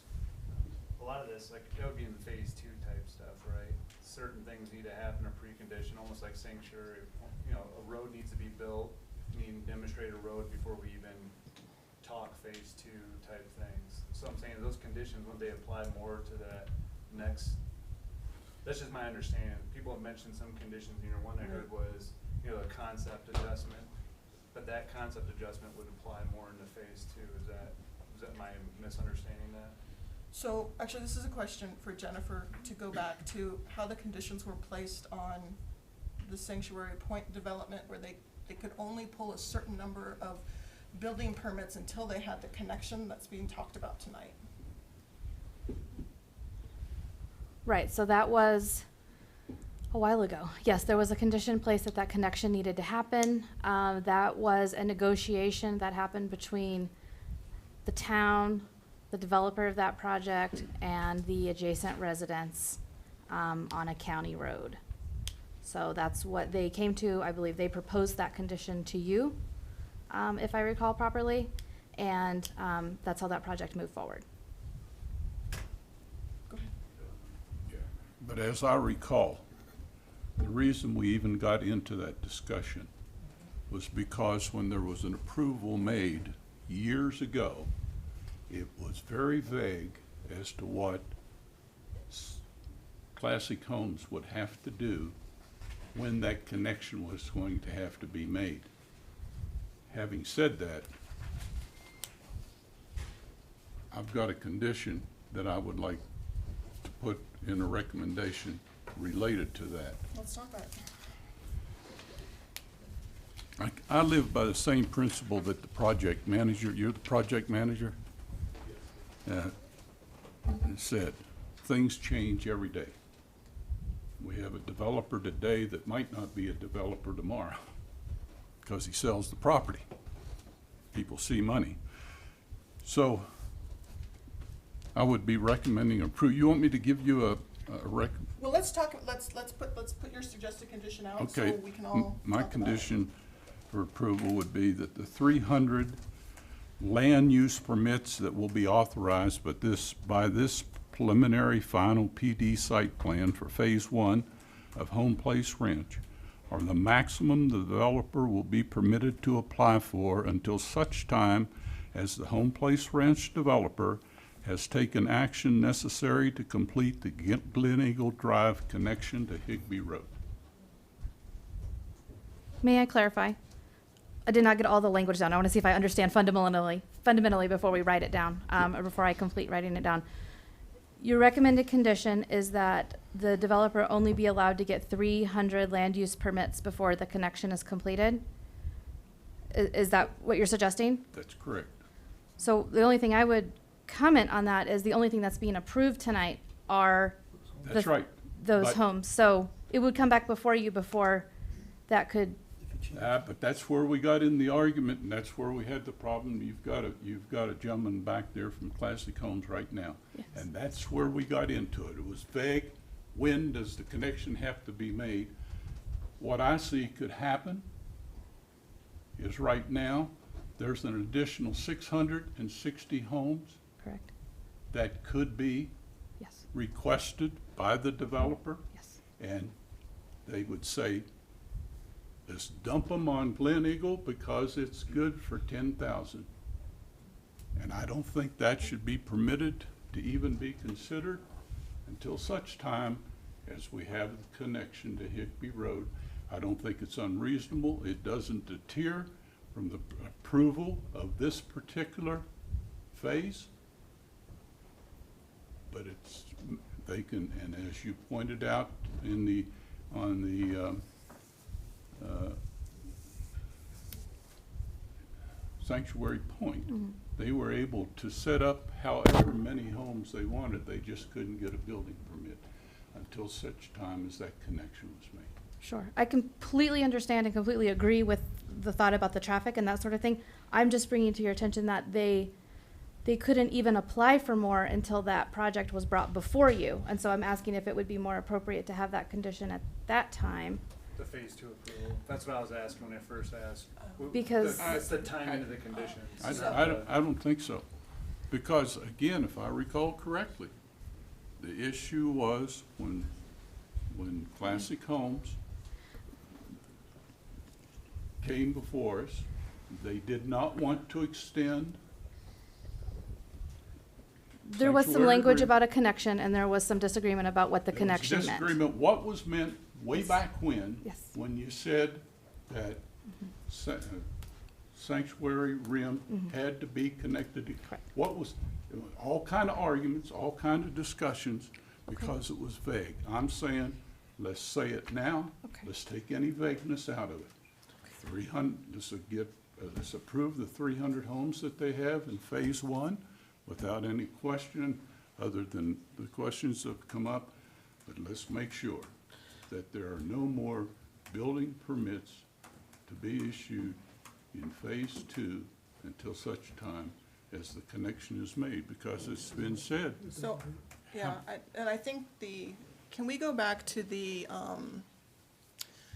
initial design that was done, the initial, not Sketch plan?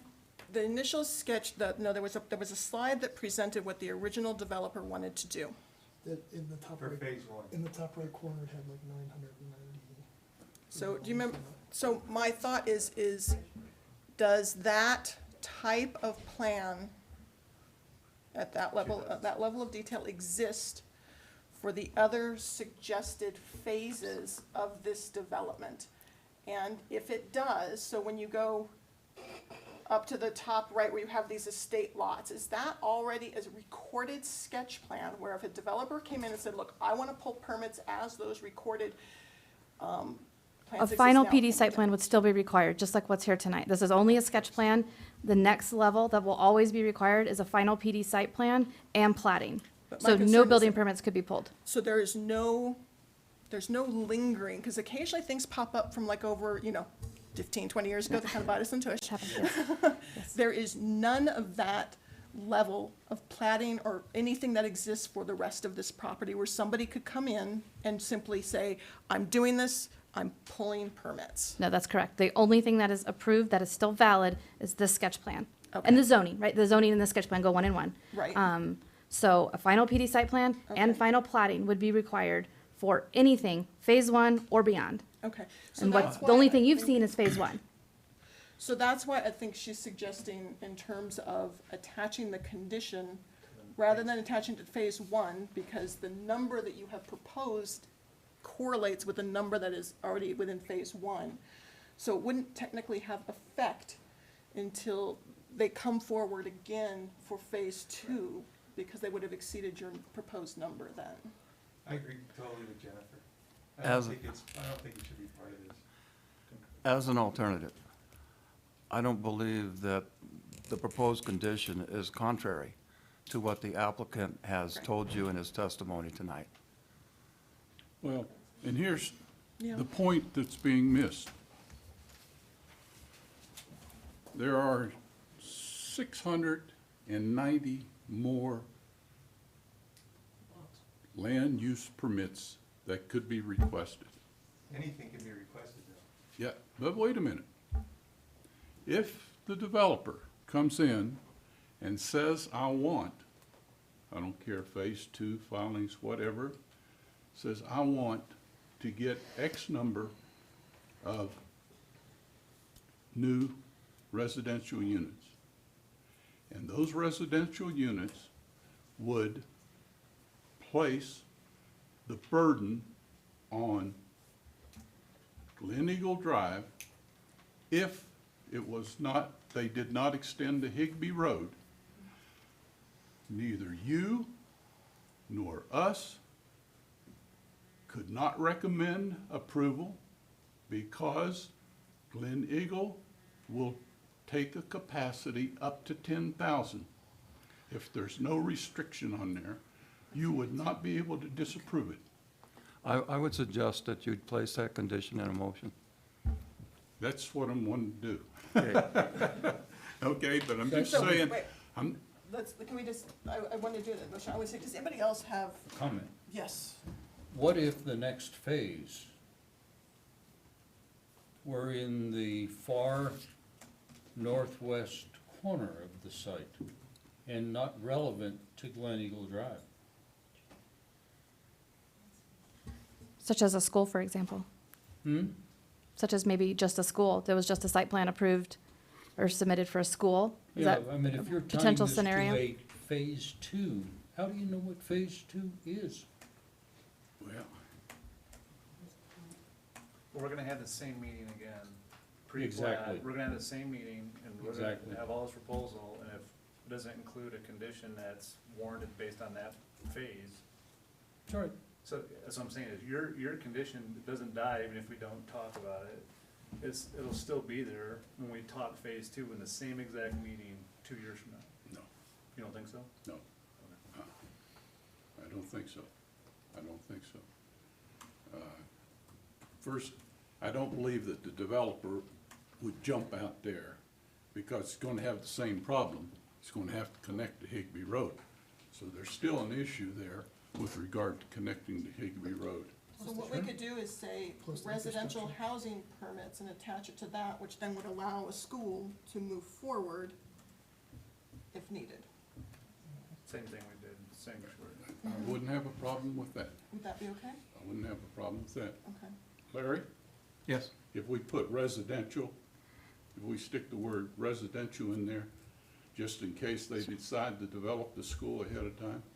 I have, Although the developer wouldn't be doing the school. it would still have it to have a would be site the- plan and be platted. Platted at a minimum. Process I don't know if protects there's us. a We site got plan. more.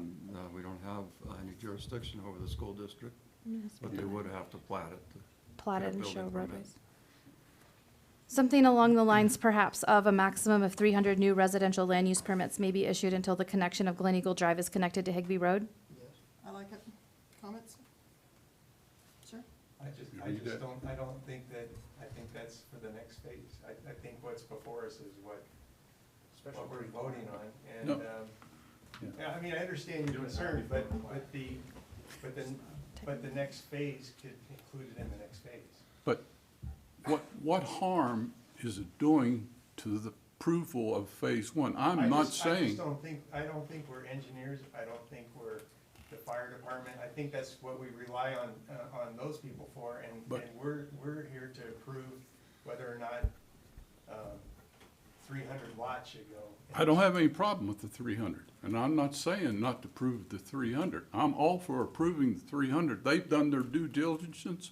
They've done a great job of putting that together. I don't have a problem with that. I just know that I was sitting up here when Classic Homes did not want to extend Sanctuary Rim Drive because a approval that was made years ago was vague as to when that connection had to be made. And I don't want to see another 5,000 trips dumped on Glen Eagle down the road because the planning commission, the planners can't say, no, you can't do that. We can't say, no, you can't do that or recommend it. And the board of trustees cannot say, because there's nothing to restrict them to come in and ask to do that.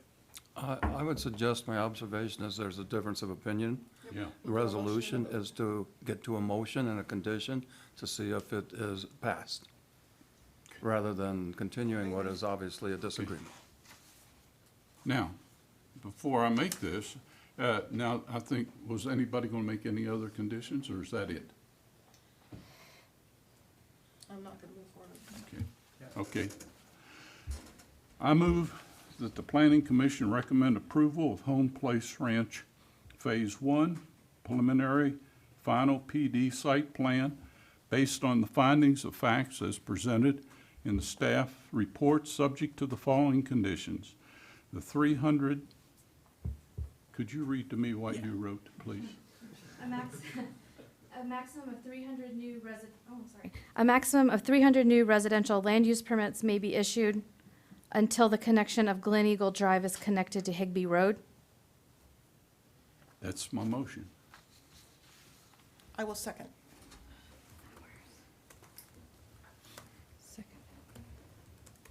We'll take the roll call here in a second. Work it as fast as I can. Commissioner Dick. No. Commissioner Kimple. No. Commissioner King. No. Commissioner Lushnatt. No. Commissioner Straup. Yes. Chairman Glover. Yes. Commissioner Hours. Yes. That motion fails 4-3.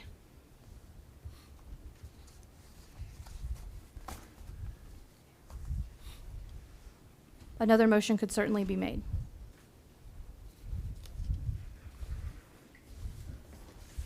Okay, so you guys feel, if anything, it would be a discussion for phase 2? Yes. Do you feel the same way, Commissioner Dick? It would be a discussion for phase 2? Oh, definitely. Same. Same, all right. Don't disagree with that at all.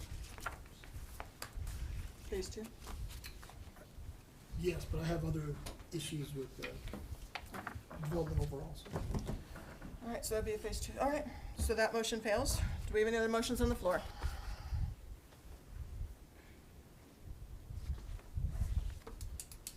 Anybody else have any questions? I think in terms of the sketch plan, I had concerns about the size of the lots on the northeast portion adjacent to Higbee Estates, and the sketch plan calls for estate-sized lots on those. They would have to come before us. There's no previously existing plan that a developer could come in and short-circuit that by pulling I have the same concern, and. permits. And I think that the original sketch plan as drawn is too dense. But, that being said, this section of it, is really the only section that I kind of agreed with, just because I do believe that there's, a need for 55 and older housing here, and, it's kind of tucked back off the road, and I don't think that if they succeed in what they do, it's gonna put a big impact impact on the schools. But that's what we're here to talk about, and the rest of this development. I would just like to put into the notes, like, you know, when I ultimately make my vote, I'll make a statement, just so that in the future, we're aware that the rest of this site plan, by some, you know, informal agreements that we've had, instead of an extra 600 and whatever houses, it's kind of in the 300 and something range, or 400, whatever it is. Just not as dense as it is, and then we deal with it as it comes up. Concur, I mean, it's a phase 2 discussion. We have to record our notes and then come back here when we're not on the board. and just talk. I was gonna say, so that, Right. so that is it, we've had some discussions about how do we access what had happened before. It's a board that now rolls on a regular basis, so how do we ensure that those thoughts are communicated, perhaps to 7 totally different people sitting up here? Right, it's a problem, for sure. It's just what's protocol and what's not. And, you know, from here it goes to the Board of Trustees, and our notes that we make now go to them, and then, you know, it's really kind of their job to put that in a box so that. But we get to approve the minutes, in these minutes, I'm gonna make sure they're detailed, and when I know our minutes, if everything goes smoothly, are pretty thin, right? We stamp them. But if this is important, then we gotta write down our thoughts and make sure they're captured, and next month's minutes happens in 2 weeks, and we approve it. Right.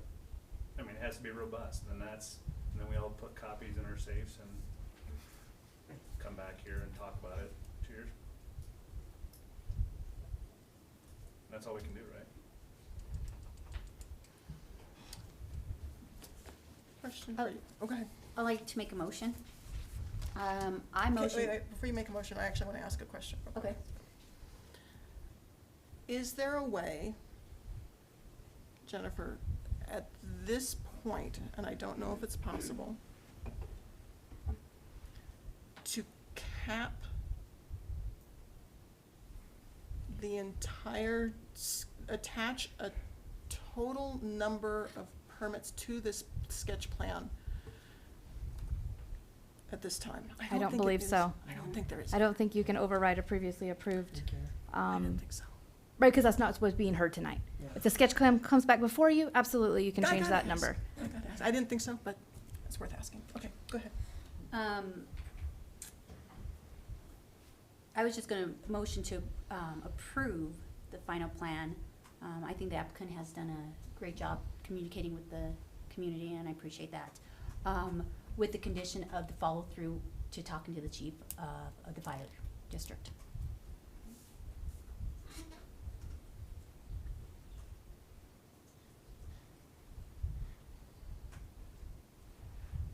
Follow up, was that the language? Follow up. How, To what end? Well, Yeah. they're landlocked. It's just, they're just. is there any way to, I mean, I've been in several of those meetings with the fire Well- marshal. I know, Greg said he would talk to the chief, so I just wanted to make sure he does it. absolutely, I can call the chief I tomorrow. got you on paper, mister. Or the fire marshal, rather. so, I can certainly call him tomorrow. Or Would did maybe, Brian said it, right? would you like perhaps instead a condition, well, I don't want to put conditions in your mouth. so what do you want to receive from the fire marshal? He needs to give Jennifer his okay. that, Has he you know, formally submitted comments or formally submitted on letterhead his approval of this proposal? We typically have verbal conversations. We want it written. We can require, sure. How about require that before it goes before the board? Yes, please. And that we ask that the fire marshal be available for the Board of Trustees and present that evening to answer any further questions. Is that modification okay with the motion maker? Is that okay with you? Yes, definitely. Thank you. Then we'd be looking for a second. Oh, then I'll second. Did we have a second? Did I miss it? I'll be a second. Okay. Let the hardworking person catch up. Would the requirement read something along the lines of there's or the condition to be there's a requirement for formal approval from the fire marshal regarding the proposal before the project is heard before the Board of Trustees. Formal written. Formal written, thank you.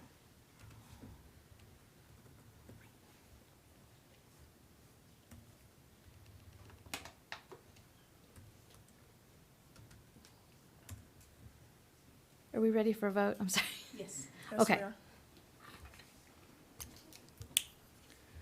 Commissioner Dick, Yes. Commissioner Kemple, Yes. Commissioner King, Before I vote, I'd like to just put into the record that, No, he's just making notes for, he's making a comment this to be captured in the minutes. that it is of great concern that the access point to Higby Road is not defined or definite at this point, and that the applicant has stated that the rest of the project to the north will be less dense than it is now, and that the property next to Higby Estates will be similar in size. And because of those discussions that we had with the applicant, I'll vote yes.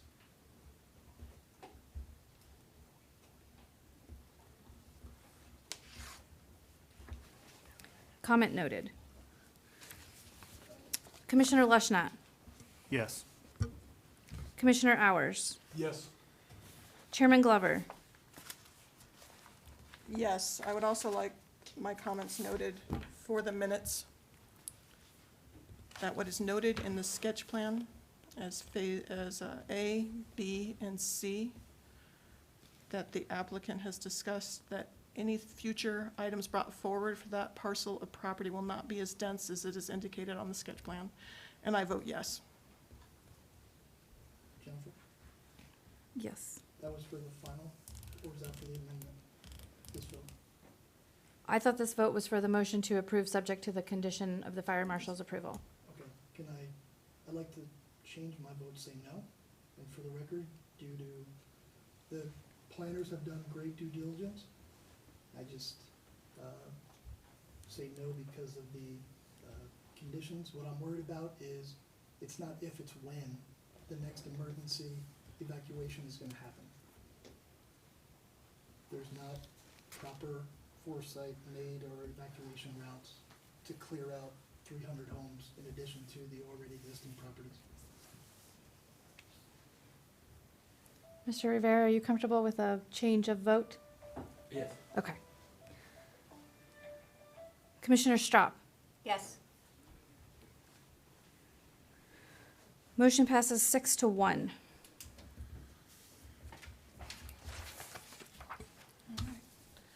I would like to thank everybody for hanging in tonight. We have a little bit more on our agenda. At this time, what I would like to open the floor for is public comment for items not on the agenda. Anyone who wants to speak to us is more than able to.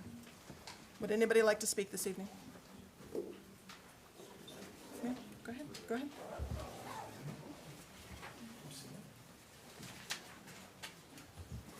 I'm Lisa Hatfield, but I'm making a comment for Allison, and she and I both watched the meetings online. I'm sorry, can you speak up just a little bit? So, Allison, which Allison? who spoke? Allison Robenstein, who got up and Okay. spoke earlier. Okay. okay. We watch the meetings from home a lot, and it's really important that you always speak into the microphone and not sit way back in your chair, and make sure your microphones are turned on. Makes technology help you and helps us from home. So thanks. Thank you for letting us know. Thanks for being here, and it's not, we're not here in person. We really are paying attention, though. Thank you.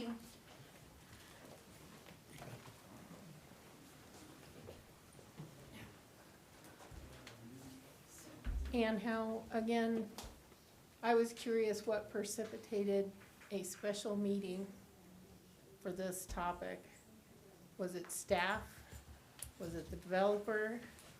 I understand there was a lot of items in the last meeting, but the last special meeting was in 2017. Mhm. So I'd like an explanation as to why that happened.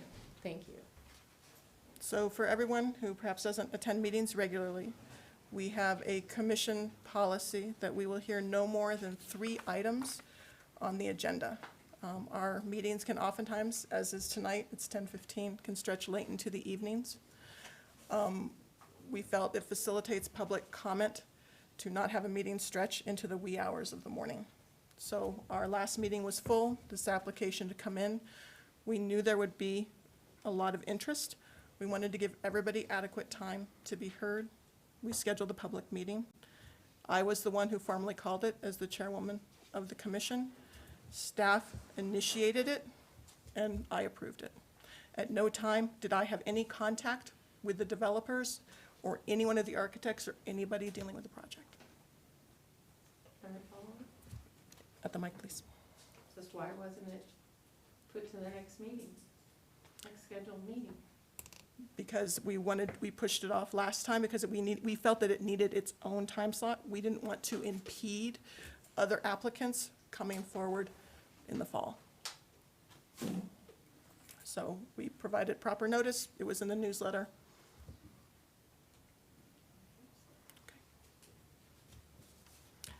Does anybody else have anything they'd like to address for items not on the agenda? I have an easy one for you. I just want to say thank you for your due diligence and your service up here. It's just awesome to see a group that really cares up here, helping our community. Thank you very much. And I think I know a couple of you. One of my soccer dads over there, so old soccer dad anyway. So thank you very much. Really appreciate it. No, thank you. Yep. I second that. Thank you. Would anybody else like to come forward? So at this time, I will close public comment for items not on the agenda. We're moving on to reports and communications. I'm going to start from my right with the commissioners. Do you have anything you would like to report back to us on? No. Ma'am? Nope. Sir? A question for staff. This project kind of brought to mind the possible need to maintain the mouse habitat. If you're the lucky owner of a large mouse habitat, I guess you're responsible to maintain that property. That's And I correct. guess what brought it to mind, I mean, after looking at these plans, was I drove up Lion's Tail today from the grocery store and noticed a great deal of erosion back in that so-called mouse habitat between Jackson Creek Parkway and, where the school is back there, the middle school. And I wonder, how much erosion would have to occur before someone got concerned about that? And who would be responsible to deal with it? Well, my understanding is, not being a biologist, that the maintenance of the habitat is to not touch it. Yeah. And if you were to, let's say, put a foot trail across it, or a road. Well, a trail probably would be discouraged by Fish and Wildlife. Right. A road is more of a necessity, and it certainly would be examined as to its impact on the habitat. Do you have to provide an equivalent area of mouse habitat in Like taking some of it out of service? Like a 404 permit kind of thing with floodplain. I imagine you can make an exchange, but that's totally a federal government decision. Yeah, I was just curious. Thanks. My only report back, Jennifer, if you could address the timing of, the request for proposal went out for a consultant to assist with the code overhaul that we're going to be undergoing. Yes. If you could update us on the timeline. I also wanted to let commissioners know that we will be having an August session. And there's some training that we had put off for about 3 months. And so if we don't hit the maximum number of applicants available, we'd like to have some training time. So In lieu of the meeting or in conjunction? in conjunction or in lieu of, During the meeting time. during the meeting time. We can just put workshop or something like that on the agenda. Yeah. Or following the agenda if you close the meeting after, 5 minutes or something. The RFPs, sure. So the request for proposals for consultant for the zoning and subdivision rewrite project, that closed on the 19th. So we do have proposals. We've been reviewing those. The plan is to reach out to a couple of those, sort of the top contenders, so to speak, get a little bit more information, sort of further clarify a couple of things, have them come in to chat with us, sort of a, interview meeting, examine personalities, things like that, and then make a selection very soon. And then a contract ultimately would be taken before the board to be authorized, in an exact dollar amount with a firm. So hopefully that'll be super soon. Sir? No, I think the conversations were great tonight. Again, the developer, I think they did a great job. I think it just brings up another, again, a topic of, the developers are way ahead, I believe, of what the town should be doing with looking at, like Larry brought up, the emergency management and some of the roads about coordinating with El Paso County, because El Paso County I think they just finished taking input from the public about transportation needs and roadways and concerns and stuff like that. And I know that I was out of state when I saw that posted, and I'm hoping that the town of Monument or others got on to that site and interjected Monument's needs, because right now, when you look at that plan, that 2040 plan, they're only showing Highway 105 is the one that's being addressed, where the other, like I mentioned in my notes, the other roads are considered already saturated. And one development in, like Sanctuary Point's gonna keep developing, now we're doing Home Place Ranch. Traffic studies are great, but I don't think they're accurate. So, to follow on from the commissioner's comment, does El Paso County ever have neighboring communities allow planning commission members to sit as guests when they are hearing or deciding any kind of items? Do you know what I mean? Sometimes that's like a neighboring thing where people. We make comments on referrals for projects that would be like adjacent to us or potentially impact us. We make comments as a adjacent community, right? Just like I show you that list of all those other people who make comments. Beyond that, I don't know specifically. I know in that report that they did, there were Struthers, I believe that's adjacent, South, it goes into Jackson Creek, but Struthers are saying that they're gonna build a roundabout somewhere down, I can't remember the exact location. That's the plan because of the influx of traffic. Right. So that's the closest, other than 105, that they're doing work around us. I mean, there's other plans for 24 and 83 and all that stuff, but that's. I would just say that the other thing that staff and the town manager have been talking fairly extensively about are the need for some of these big picture, long range planning projects, a transportation plan being at the top of that list. So obviously there's other implications, right? That cost, coordination, but that's something that we keep bringing up, and that, those discussions will be had at the board level in terms of budget. Okay. So, whether that's 2020, 2021, 2022, I don't know. But it's something we will keep bringing up because we certainly recognize that need. I don't think that's just a Town of Monument side need, right? It needs to be coordinated with Triview, with the county, at least with Triview. And we could, have those folks look at the county roads, or maybe it's coordinated with the county as well. I do think there's some other conversations happening in regards to county roadways and our interaction with them, Triview's interaction with them particularly. And so it's discussing. Even the expansion of 25, and this was back in 2004, they said, well, they identified the need to expand to widen 25, but in one area in Monument, because of the mouse habitat, they were like, their buffer zone, they couldn't, they're not gonna do it or something. Okay, but attaching that link, I think, to the county plan to our website would be nice to facilitate that information. The El Paso County Master Transportation Plan, was that the correct one? It's an update, but yeah. Yeah. Sir, do you have anything to report in? Nope. Sir? Good. Thanks for the packet, it was well put together, as always. Do we have enough? And it was very prepared. Good. Oh, good. The tablets, awesome. Does that help? We can do a few more if we need to. I started with a couple. I'm not sure. You all can give us some feedback if you think you need more of them up there. I think one more.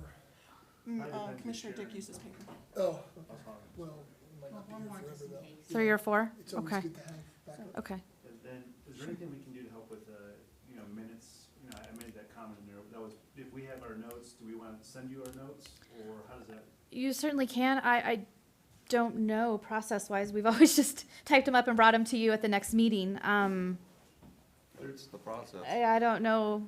We'll do the pers- best we can of reflecting that. They come back to you for approval. Probably That's the maybe, opportunity. yeah, bring your notes to that next meeting, and then if it's lacking in some area, we could try to address it then. I mean, do we just adjust in real time and then vote on it?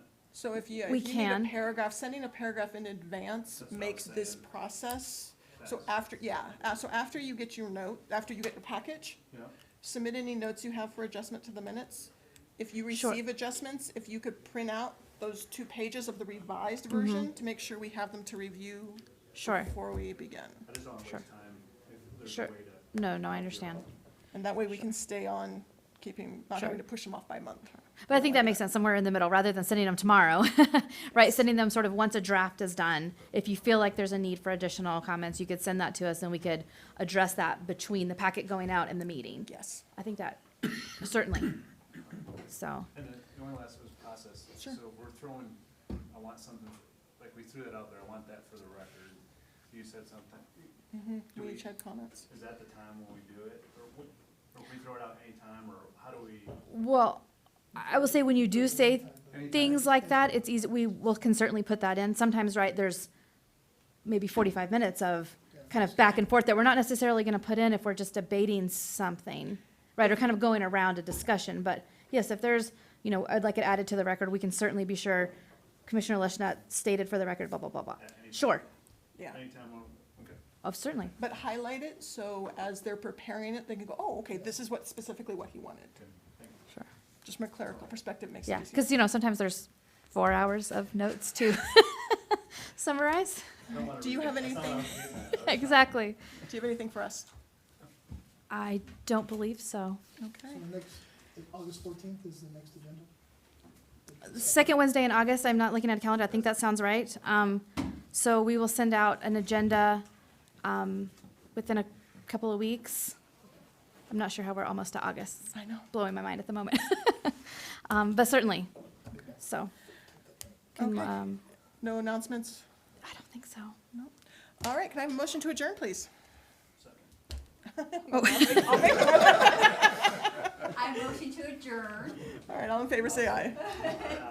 We are adjourned, thank you. Thanks for hanging with us, guys, it was a late night. Guess not.